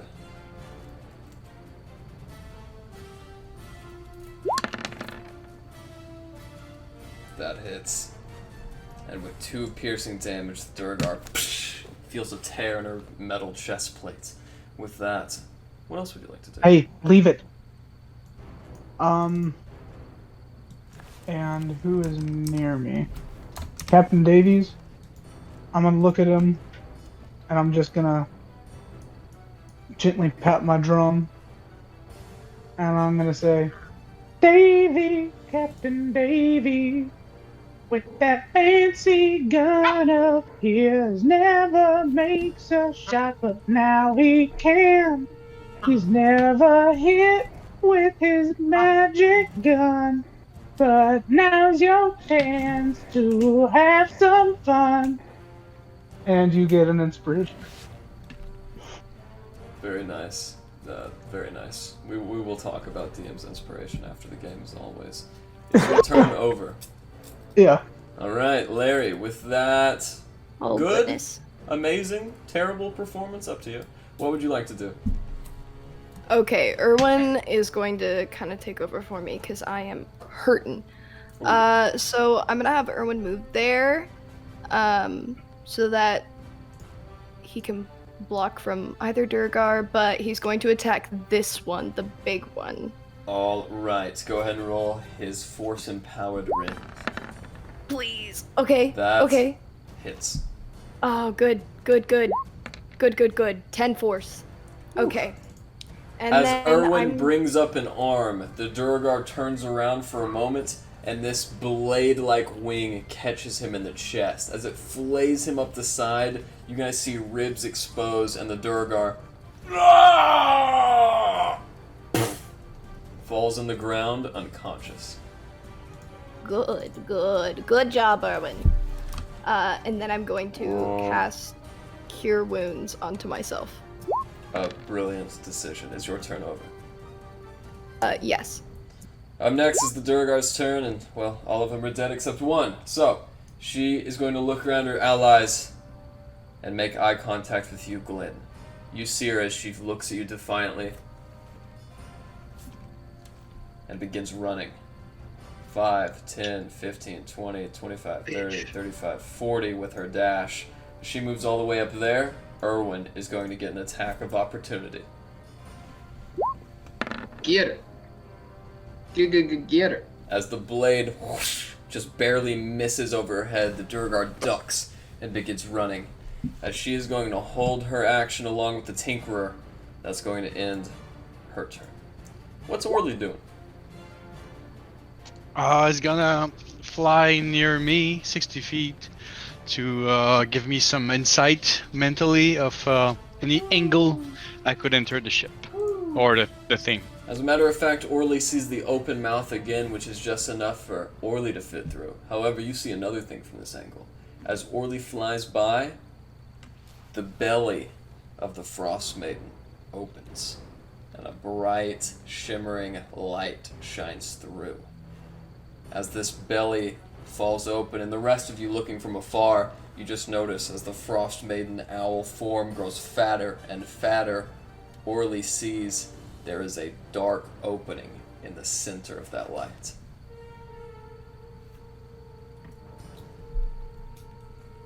When you say opening, like an entry, Yes, the openness of the stomach, and it looks like, from Orly's perspective anyways, there is magical darkness keeping the contents of the innards of this creature mysterious.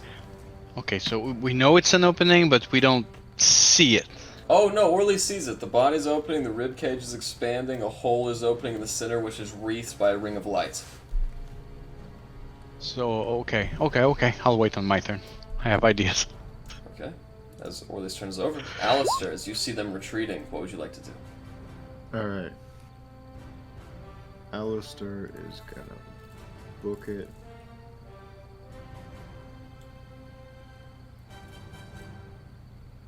Down to here. And he's gonna yell out to the gnome, "Oi, you gnome bastard. Stop running and I won't kill you." I've heard that before. Yeah, Make a alright. persuasion check.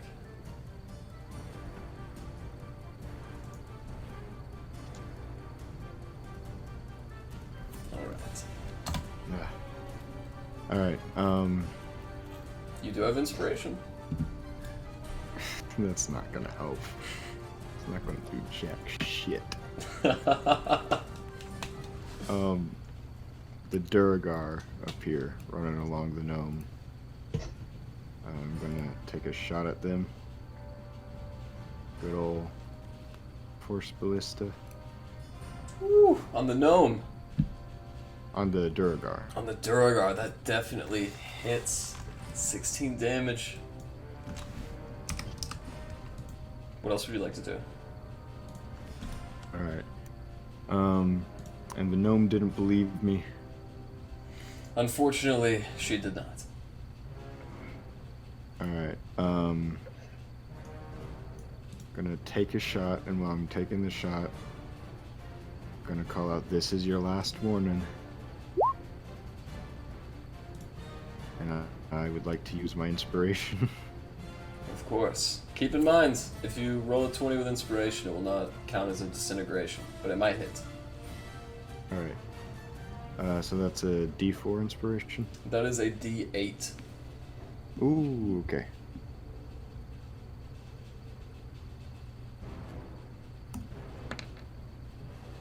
Alright, onto the gnome. That narrowly misses. Uh, Count With it off missing, another I'm round. just going to turn to Rez and be like, "You're a worthless bard, and I'm kicking your ass after this." Oh, I'd like to see you try. And with that, it's your turn over. That's my turn. Nice try. Glenn, what are you doing? let's see, 5, 10, 15, 20, 25. Pulling out my crossbow, my heavy crossbow. We're gonna make an attack on that Duragar. Alright. Blam! The arrow misses wide. Okay. And then after that, I'm going to use. Hold on. Okay, bonus action. I'm going to cast Misty Step to. Fuck. What direction is Auril facing here? She is facing down facing- the store cafeterias, or? She is heading north, but technically facing north, if not up, if you need a y-axis thing. If not, got it. So yeah, so Okay. north, she's kind of flying up, you know. Boop. Misty Step, Alright. and that's my turn. Okay. I'm terrified. With your turn over, Aurelas, it is now your turn. As you are gathering your senses with the new flight pattern occupied by Auril, you find yourself a little bit more confident on the shaky steed. You know there is a very precarious opening in the mouth, and there is perhaps an opening underneath that you could also reach if you're extremely dexterous. What would you like to do? Okay, I was going to ask, is there any way I could see myself grabbing and flipping on something to then enter it? Most people could not, but if you hang down from her gnarled black horn and grab your other hand on the fabric which covers her body and swing under, you think you could probably make it with a high roll. Alright. I'm keeping my cool because I have Feather Fall and Misty Step. Right. So, right. lower my DC knowing that I'm not gonna die from this. This Oh, is just no. another day Yeah. at work. Hey, DC's Just so we are all clear, DCs are never based on your character. They are based on the challenge itself. No, I'm in the zone. Yeah, okay. Okay, acrobatics. Okay, I'm gonna do it. I'm gonna jump and do it. Oh! With that, you swing down, and as you look up into magical darkness, you know the hole is ready for you to enter. Would you like to enter the orifice? Yes. Gently. As At you first. swing in, you look around as you are now bringing yourself up into a black Chardolin room. The room is entirely coated with Chardolin, and as you look around, you see 8 Duragar looking back at you. Would that have taken my movement or my action as well? One of them punches you in the face. Roll a dexterity saving throw. Dex saving throw. I'm gonna click the good thing now. Alright. That didn't take your action, and it didn't take even a bonus action, just 5 feet of movement. But as you are punched squarely in the nose, you begin to fall. Now, did you have advantage on that dexterity saving throw? Would have, I believe, the blade song thing is so long. If You have advantage on dexterity, but I think it's just acrobatics. Okay, in that case, would you like to use your inspiration for this roll? I would love it. Alright. If you would, it would just become a 20. I will. Alright, so as you are punched square in the face, you retain your hold on the side of the open cockpit, and the Durgar. What else would you like to do? I will climb aboard if I can have enough movement to put my ass towards anywhere that's not a orifice of doom. Okay. And as my action, I will mirror image. Okay. As you And are mirror there's gonna be image four now of me. in this dense cockpit-like space with all these other Duragar. Does that end your turn? It is. Alright. With that, it is now Auril's turn. On Auril's turn, you guys watch as the open cockpit bay sweeps over all of you. As the gnome and the Duragar begin being taken up into the ship. Alistair, this reminds you very much of Illithid technology. As the creatures begin floating up into the belly of Auril, Glenn, you feel weightless as well. Would you like to allow this feeling to overtake you and climb up, or do you want to try to resist it, Glenn? I'm taking it. As all of you go up, Auril's stomach closes, and she flies outside of all of your view.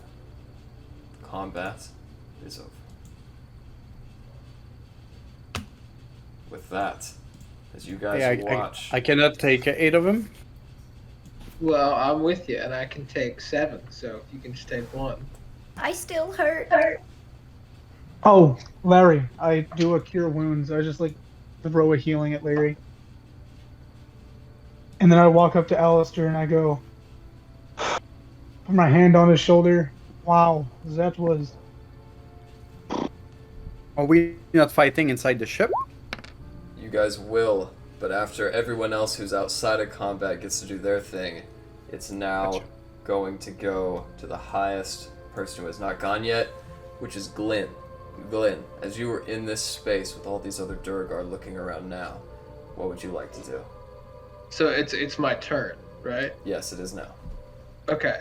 How close is the closest one to me? He's touching you with his He's knees. touching me? It is very cramped. Fantastic. Oh, so it's a very tight space? It is indeed. Okay. I'm going to use. Will you take her out in the bathroom break? You know what? Oh, I'm just sorry, gonna swing on him. I'm just gonna swing on him. I've still got my Fury of the Tides going in a cramped space. I think that's gonna be pretty sweet. So I'll make a swing. Let me roll my scimitar. Alright. E. As you miss and the top of the scimitar hits the roof of the cockpit space, you feel a sharp prick in your knee. After your turn, the Durgar wince. Make me a Constitution saving throw. Okay, well I do get one more attack on my turn. Oh, I apologize. Go ahead. 16. Woo. Yeah, and with that, you cleave off the head of the Durgar. Let's go. As he Sweet. rolls, there are now 7 left. As this Durgar, though, has friends, they go to stab you as well. Okay. You will have advantage on this. There's a lot of them. Alright. So, one Let's misses. both miss. They do indeed. As you guys watch as Auril makes her last turn around the rest of you, she caws horrendously, and we will take our bathroom break. Oh my goodness. Amazing. I will enter the orifice. Alright, let's do this is for me and you. We're bonding right now, okay? Bonding, This bonding. is our character moments. As we have all now returned, getting this through as fast as possible, Aralas and Glyn, you are now dealing with 7 Durgar aboard this vessel. As you guys are battling with them now, Glyn has decapitated 1. He has finished his turn, because can't move really. Aralas, what would you like to do in this cramped space? Okay, so I will take my bonus action and summon my Shadow Blade at level 3, which is my last fucking spell, level 3. Okay, and I will attack with a cantrip because Blade Singers. So my first attack is going to be Green Flame Blade, and Shadow Blade. Okay, so here's the attack. It's dim light in there. It's dark. Very dark. So Elven accuracy. Oh my, that damage. Alright. So the first one is gonna take that damage, plus Green Flame Blade. So first one takes. Math is hard. 31. How do you want to do this? I want to slice him in a way with the fire that will make his friends want to jump down. and kill themselves. That's quite a successful attack. And the other one is gonna take 11. So the one Alright. beside him. As you see one Durgar sitting, nodding his beard, he suddenly ignites with green flame that consumes his eyebrows. As he looks up, is that your turn? Yes. Durgar stands up, and with the 6 remaining, they will commence their attacks. Alright.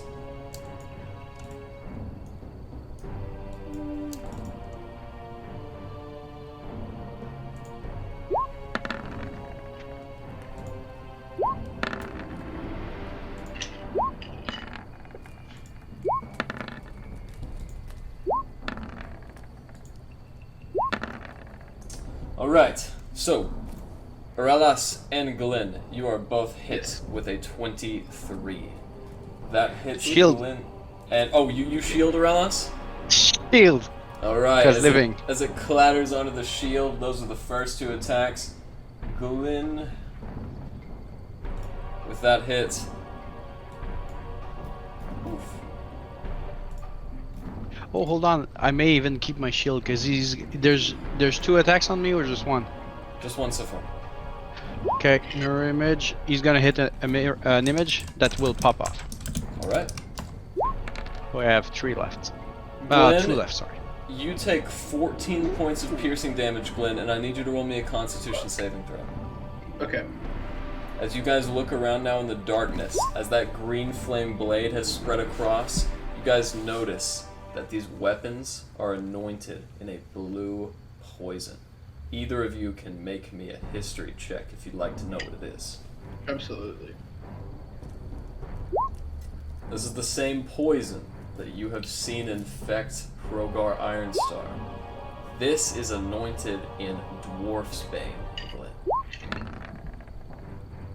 Larry, you also think there might be something going on up there.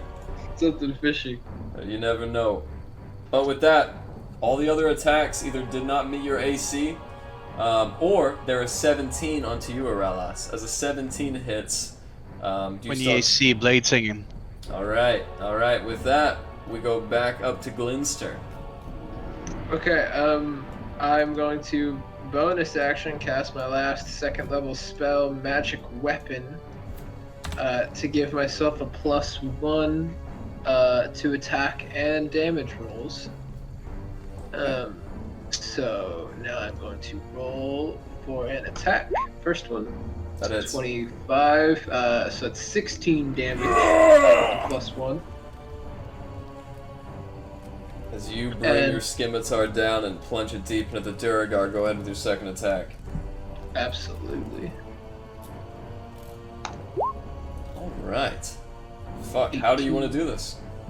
Okay, sweet. Well, I still have... Is this just against one Duragar that I'm attacking right now? Yes, unless you would like to switch damages. No. I'll stick to the one.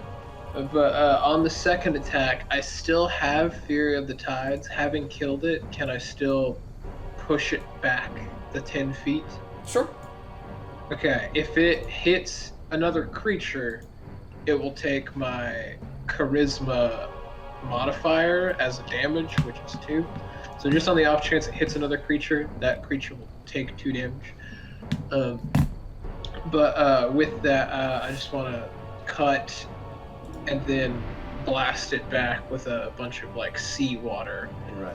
That will just send it backwards into whatever. With that seawater that floods the room and the fire of Aralas' dancing, both of you are cutting through the darkness that flashes in the light back to back. As both of you are swinging, you inevitably stop. And for a moment it looks like the combat has subsided. You don't hear any breathing aside from your own, or any movement for that matter. What would the two of you like to do? I put my hand on Arlas just to let him know where I am. Oh my god. Aralas, Oh, that's you. You feel a hand creep over your shoulder. You got the same size of hands of those guys, man. You could just say something. I know. I'm just here. I know. What a mistake I made. I'm glad. Almost cut it down, man. Okay, I'll pop Orly if I can, if I have the time, as things are slowing down. I'll pop Orly in and try to get on his hearing, which has advantage to if I hear anything more than what we don't see. You don't hear anything more.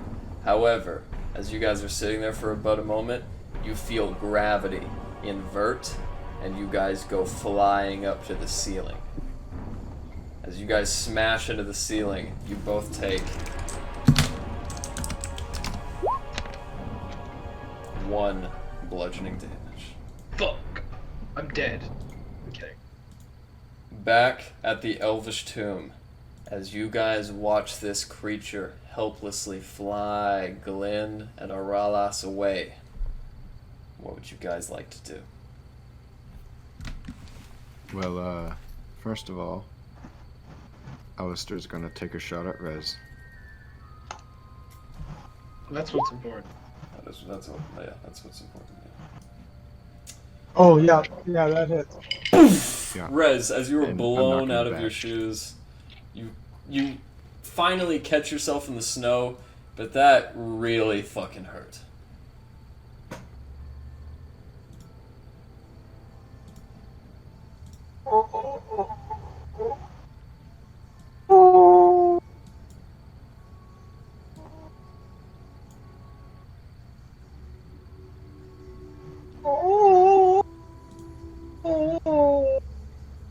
Alistair's just enjoying the sounds of agony. Oh, and then, you think this is funny? Yeah, I bet you do. And I We cast got Hideous the Monster on him. manpower for this friendly fire here. You cast what on him as Larry tries to prevent you? Hideous Alright, Laughter. Alistair, go ahead and make me a wisdom saving throw. Ha! As you guys watch Alistair slowly come down in a cacophony of laughter, he falls to the ground, clutching his stomach.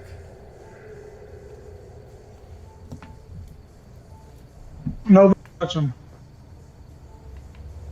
We'll be like that for a minute. Being with you two is like being with children. Children! Alistair's gonna get to his feet, and he's just gonna start following the direction that the big bird flew off in. Okay. Would you guys like to accompany him? Inevitably, Rory accompanies you with the mammoth in a wagon as she embarks out of Lonelywood. As you guys come to a close, Elrond accompanies you. I will take it from here, Rory. Where are Alas, and Glyn at? They're in the ship. What ship? You have a boat? The bird's a ship. The bird is it's a fucking ship. The bird is a ship, okay. Okay, that is... Aye, and they got sucked up in it, and, you know, maybe they're dead. I don't know. But we're gonna go find them. That would be bad. Oh! No, we're away from the mirror. Let's just go. What was your idea with the mirror? I was going to ask the mirror where Glyn is. Or We know- Alas. We know where they are. They're in the bird. Oh, okay. We saw them go up in the bird. They're in the bird. Well, you know Zamira is just right over there, so why not at least see how's it doing? That is a good idea. I'll be right back. Elrond goes, leaves, comes back a second later. I just shoot a glance at Alistair as as Elrond goes away. Okay. They are in a place I'd never seen before. It has, it's a big mountain with a door on the top, like a big fortress. And the bird is flying over it right now. Well, Okay, so we know it's in that direction. Alistair's gonna refer to his map, and he's going to think back to what was being discussed earlier. I suppose that might be spine of the world. Yeah, I think so. Alright, let's go there. Shouldn't waste a moment's notice. As you guys embark, you travel together for about an hour with Elrond leading the mammoth in this way. Rory is in the back, eating what appears to be a freshly homemade pie. Rory is eating a fresh pie. That's right. That they gave him? Who knows? Oi, I, oi, where'd you get the pie? Oh, from a man. Rory got a pie from the little man. Which So Dwargod gave you a pie? No, the little Rory got it from the man who was having sex with the hag. You know? The husband. What was his name? The husband. Right, Erlin, the little halfling guy. In Lonelywood. You remember? Oh my god. He made the Is pie. that the for old me. man? The old He's man or just been the... hanging out with Lonelywood this whole time. That's right. As Alright. you guys venture on, you Good on you. inevitably make it to Termalaine. Would you guys like to stop in the town for a while? I say we just keep marching forward. We gotta get Oh, to... and if we need to stop on the side of the road, if we can't make it to a town by nightfall, I do have a place where we can all stay. So keep that in mind. I think we need to make as much ground as we can and Agreed. get to the spine of the world. Alright. As you guys pass through, you do spot the Blue Oyster Tavern boarded up. and vacant.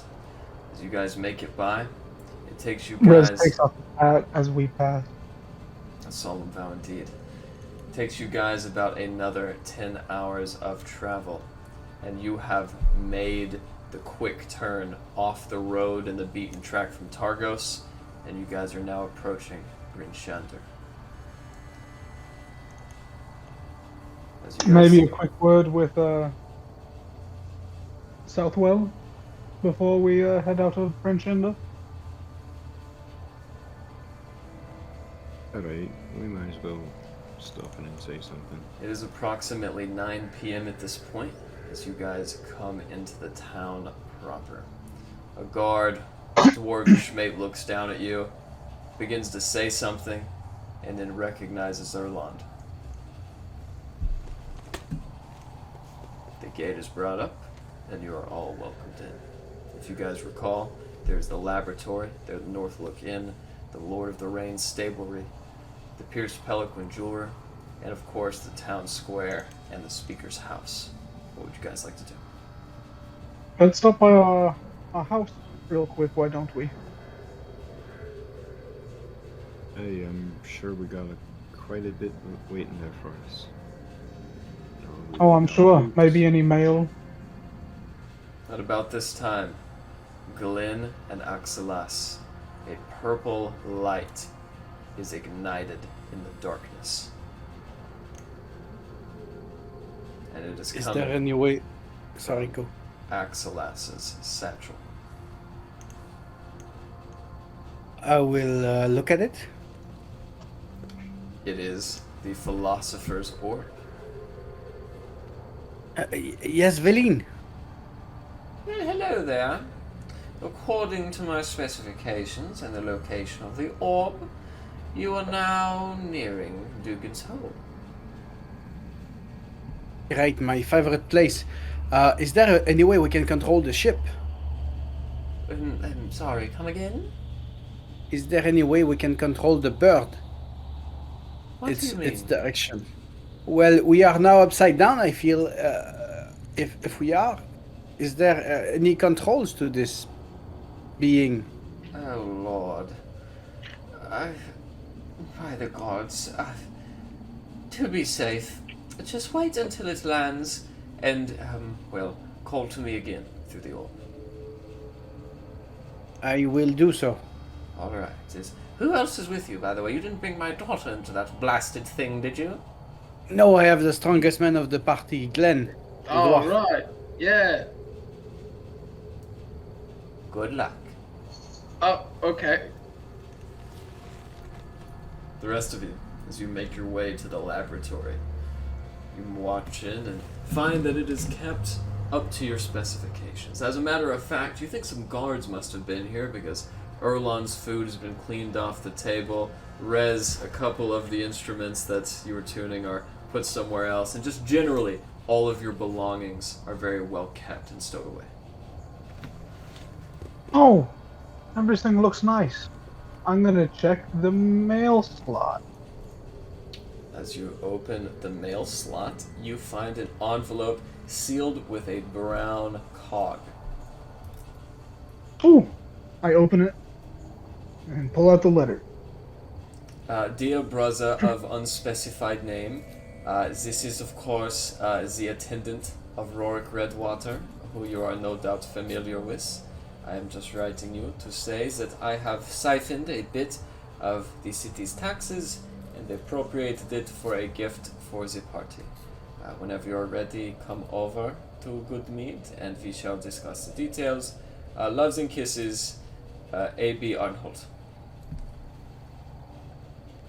I just chuckle and fold up the letter and put it in my coat. And I go up to the rest of the party and I say, hey, on our way out, we definitely need to stop in Goodmead. Got a letter, and I hold up the envelope, and I say, the attendant of Rorik, and I give a wink. I say, that he has gotten something for us. Something apparently so? quite expensive. Well, You know, Glyn, though he might refuse to be my first mate, he's a very capable lad. I'm sure they're fine. We can take a detour. Oh, I have no doubt that Glenn and Oralis, the brains and bronze of this entire operation, are going to do fine together. Aye, they're fine. We can stop by in Goodmead. Absolutely, we can stop in good meat. Anyways, should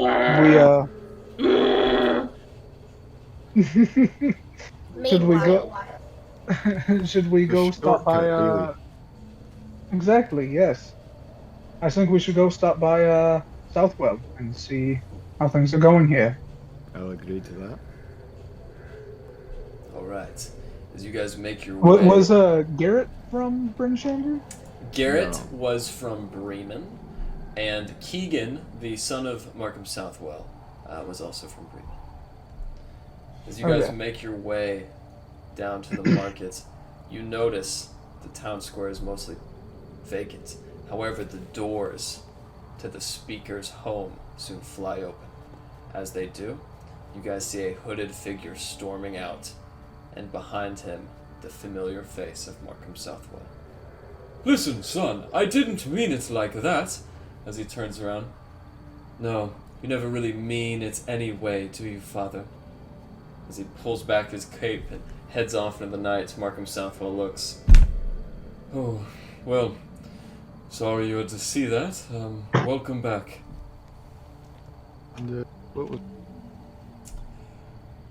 Well, let's discuss it. Please, come in. As you guys make your way inside, We follow in. you see a very stout dwarvish guard sitting behind the counter with his feet on the table. Beric, please, go to your post. Right. Now then, it's very good to see you all in one piece. Where's the dwarf? And your elvish friend? Oh, they got... we'll sort of circle eaten back by to a them. bird. It's fine. We'll circle back to it. Anyways, we wanted to come check up on you and see how the town was doing.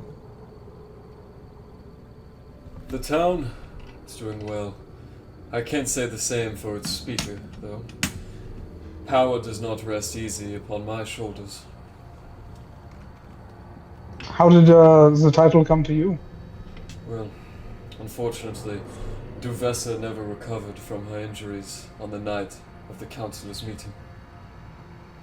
She soon died after you last left.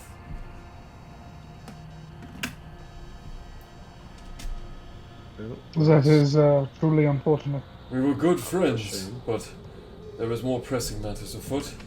No doubt you have told that the population of Bryn Shander has grown quite a bit. Yes, we seem to have noticed.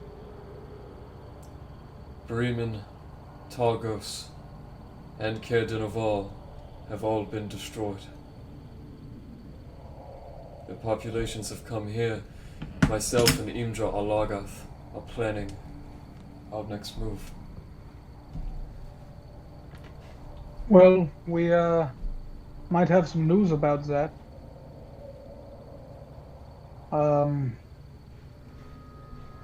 We are friends. They were abducted by the Frostmaiden, who, I'll trust you with this, we have recently learned is not actually the Frostmaiden. What do you mean? Well, we have learned that through some means that thing is most likely an enforcer of the Frostmaiden and not actually the maiden herself. And that the guardian Or a of the ship. maiden, or a ship, Wait, it has abducted wait. our friends. Are you saying that you have met the Frostmaiden? We've met what you know as the Frostmaiden, and we have found it rather lacking in the Frostmaiden-y side of things. I see. We banished the Frostmaiden to an island off the coast many years ago. If you have seen the Frostmaiden in our territory, I agree. I think that this must be some type of apparition or pretender. But then you say It has taken your allies. Yes, we're actually on our way deep into the spine of the world to find them. This is troubling news. I Well- believe Dugan's Hole is where we're headed. I will give you some items to take with you on your long journey. If you would all wait here a moment, And the door opens again. A young half-elven man with a scruffy 5 o'clock shadow runs in, short brown hair. Excuse me, Sheriff. Speaker Southwell. Come out, Andrew. What is it? We just got word from Imdra. Dugan's Hole has been destroyed as well. Right. I will plan the annexation. We will move our population, all of them, to the Dwarven Valley. In the meantime, I will send out a party to destroy the Durgar stronghold. Right, what do you want me to do? Give me some honeydew.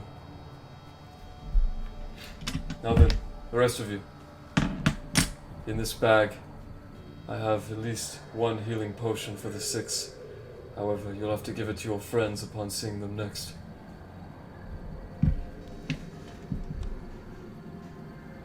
What kind of health potion is it? Inside the bag, you guys all find just an average healing potion. 6 vials in total.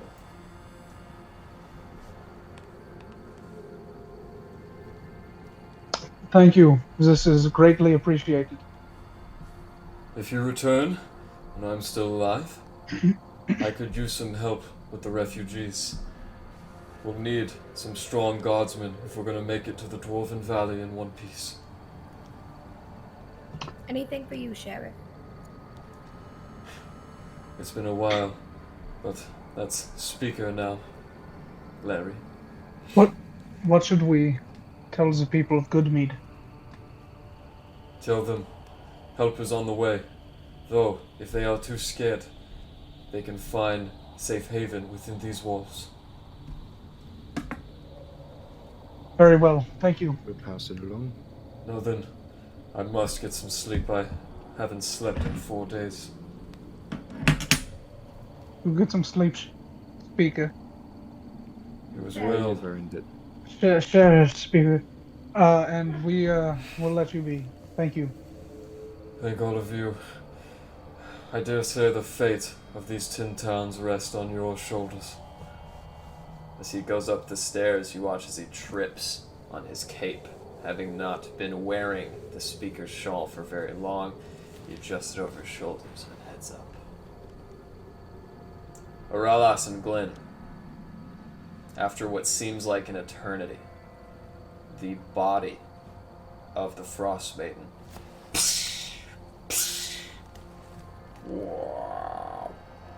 opens beneath you. As you guys look down, you can see a stone floor covered with blood and motor oil. We're still in the vessel?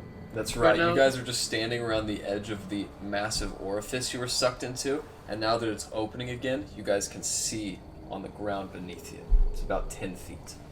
Are there Do any... we- Go ahead. Enemies? Sounds?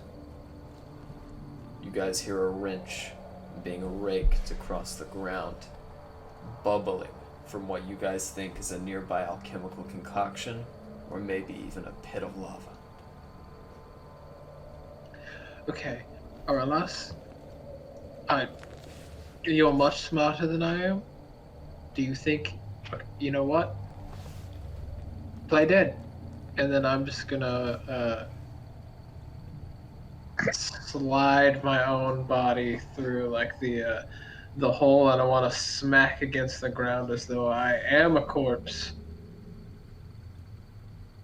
I'll do something different. I'll minor illusion a 5 by 5 by 5 black piece of black, like a Minecraft blackness, On the opening, which is covering me, like, yeah, where I'm standing, because I think it's all black, but just to be sure. I'll be the blackest of blacks in my little box. I'm gonna Alright. put my head, gonna be on my feet a bit, and yeah. Oh, real quick, before I do what I said though, I do have a cool 30 lay on hands though. I want to put my hand on my chest and give myself a cool 30 HP, and then just go lamp and just fucking lamp out the door and just smack onto the ground below me. As you lay out the door, all around you is a dark space. Stone floor, and in what little there is illuminated, you see a massive blast furnace. Inside of this blast furnace is a light emanating that is brighter than any else in the dingy, dark stone room space.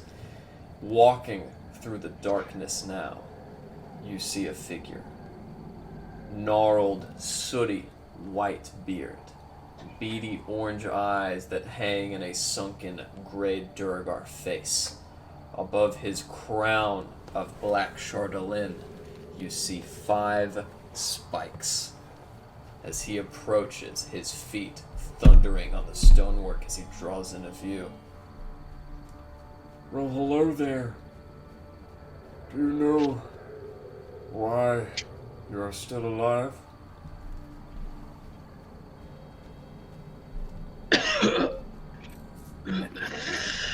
I'm super well hidden right now.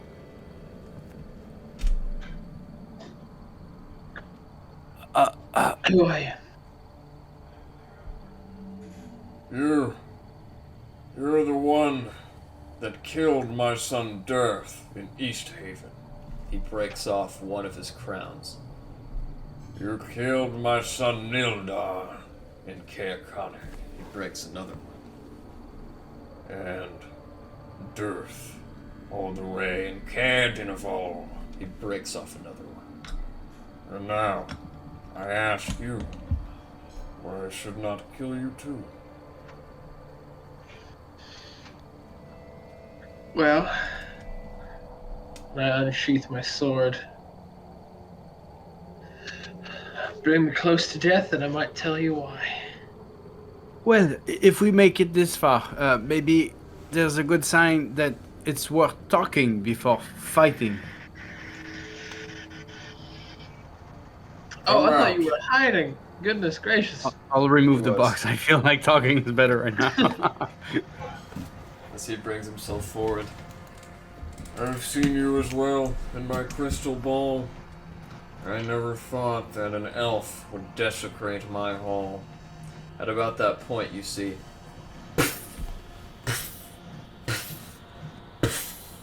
4 lights ignite from torches suspended in the corners of this massive room.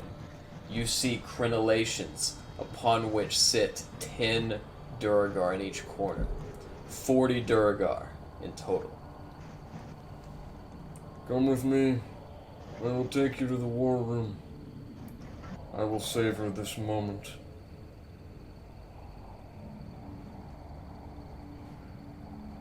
Should we run? Or maybe... I mean, do you have... Unless... Okay, you have 3 seconds to tell me whether or not you can control the bird that we just showed up in. If not, I'm following this guy. I think he's gonna kill me because I'm an elf. So I think if I run and teleport away and call Velynne and the others, we have a chance. That means leaving you behind.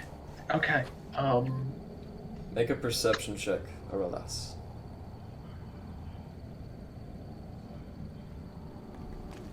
Now, do not tell me that you require persuading.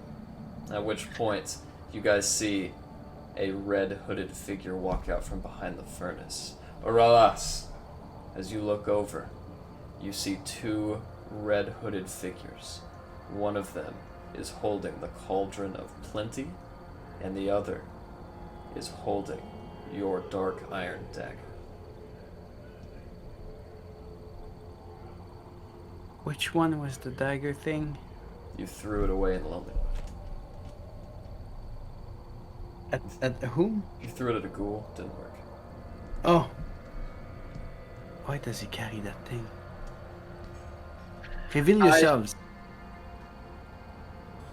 I sheath my sword back on my back, my scimitar. I sheath it, and as I sheath it, I just nod at Auril, and I begin to walk towards where the Durgar and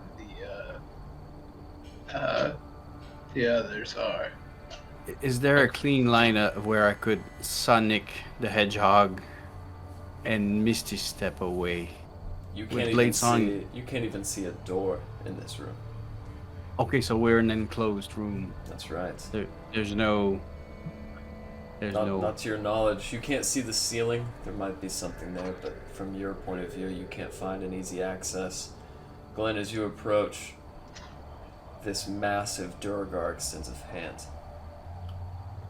I'm glad to have made your acquaintance in this life, Glenn of Connarg. I'm Zardarok. I'll pull over now. So you've known me a while. Yes. When were you first aware of my existence? When you first returned to your home village and destroyed my son's outpost there. Ah. I also know that you were in the Evermarshes with a kobold. It would be a shame if something were to happen to old Velynne's cabin. Well, I agree. It would be a shame. Do not maybe- worry. Nothing will befall her. As a matter of fact, I have something more interesting planned. Come, right this way. As he walks towards the corner of the room, he extends his hand and a bright orange fireball forms. As he pushes it slowly down the hallway, you see it brought forth in this black obsidian space. As it reaches the end, you see a room. In the room is a stone platform upon which is a map of Icewind Dale and a small miniature of a black dragon. As he walks into the room, what would you both like to do?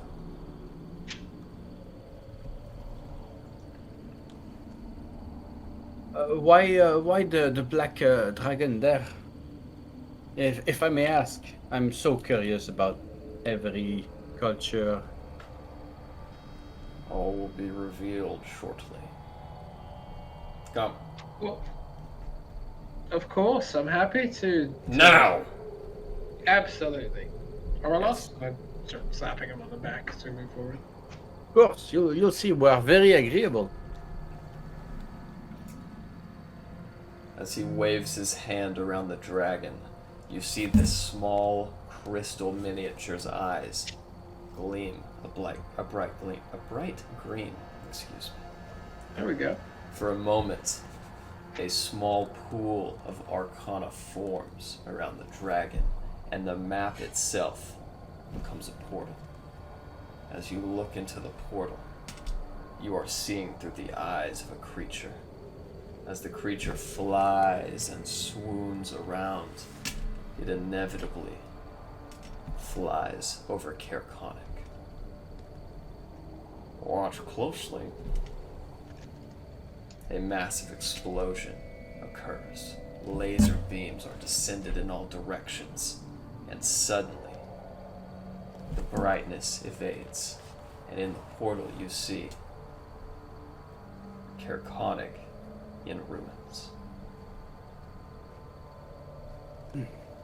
These people were very nice. They were not a threat to you at all. Why? I've always thought that 3 sons were equal to a father. I unsheath my sword and I stab it into the ground next to me. Look, your problem is with myself. I've killed many of your children, and I could kill many more. I don't think I think your attacks are misdirected. By all means, fight me. Kill me. It would achieve nothing. After all, you have no noble lineage. You are as worthless as any landlubber could be. I've only got no noble lineage thus far. Let me out of here. Who knows the lineage I may have? And then what? Go up to the land where my kinfolk can enslave me once more? I think not. As you guys look, he pushes that same flame out of the hallway, and you guys are left in this dark space. As the flame draws back, it crosses the moat of lava. Glenn and Auril, as you look back, the flame illuminates the face of the Frostmaiden. Standing there, inside this space with you. As you guys look at her, you hear a laugh from Zardarok. Which is joined by the other Durgar in the space. As he walks out, he rubs his hands together and brings them upward. As he does, the Chardolin dragon appears, and the Frostmaiden's form dissipates. As you guys are looking at an automaton like Layrees' Steel Defender, except massive and covered in metal plates. That is where we will leave. Until next week.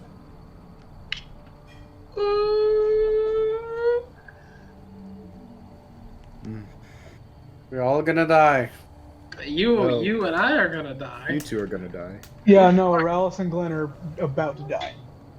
Luckily, I got a few more characters rolled up, ready to go.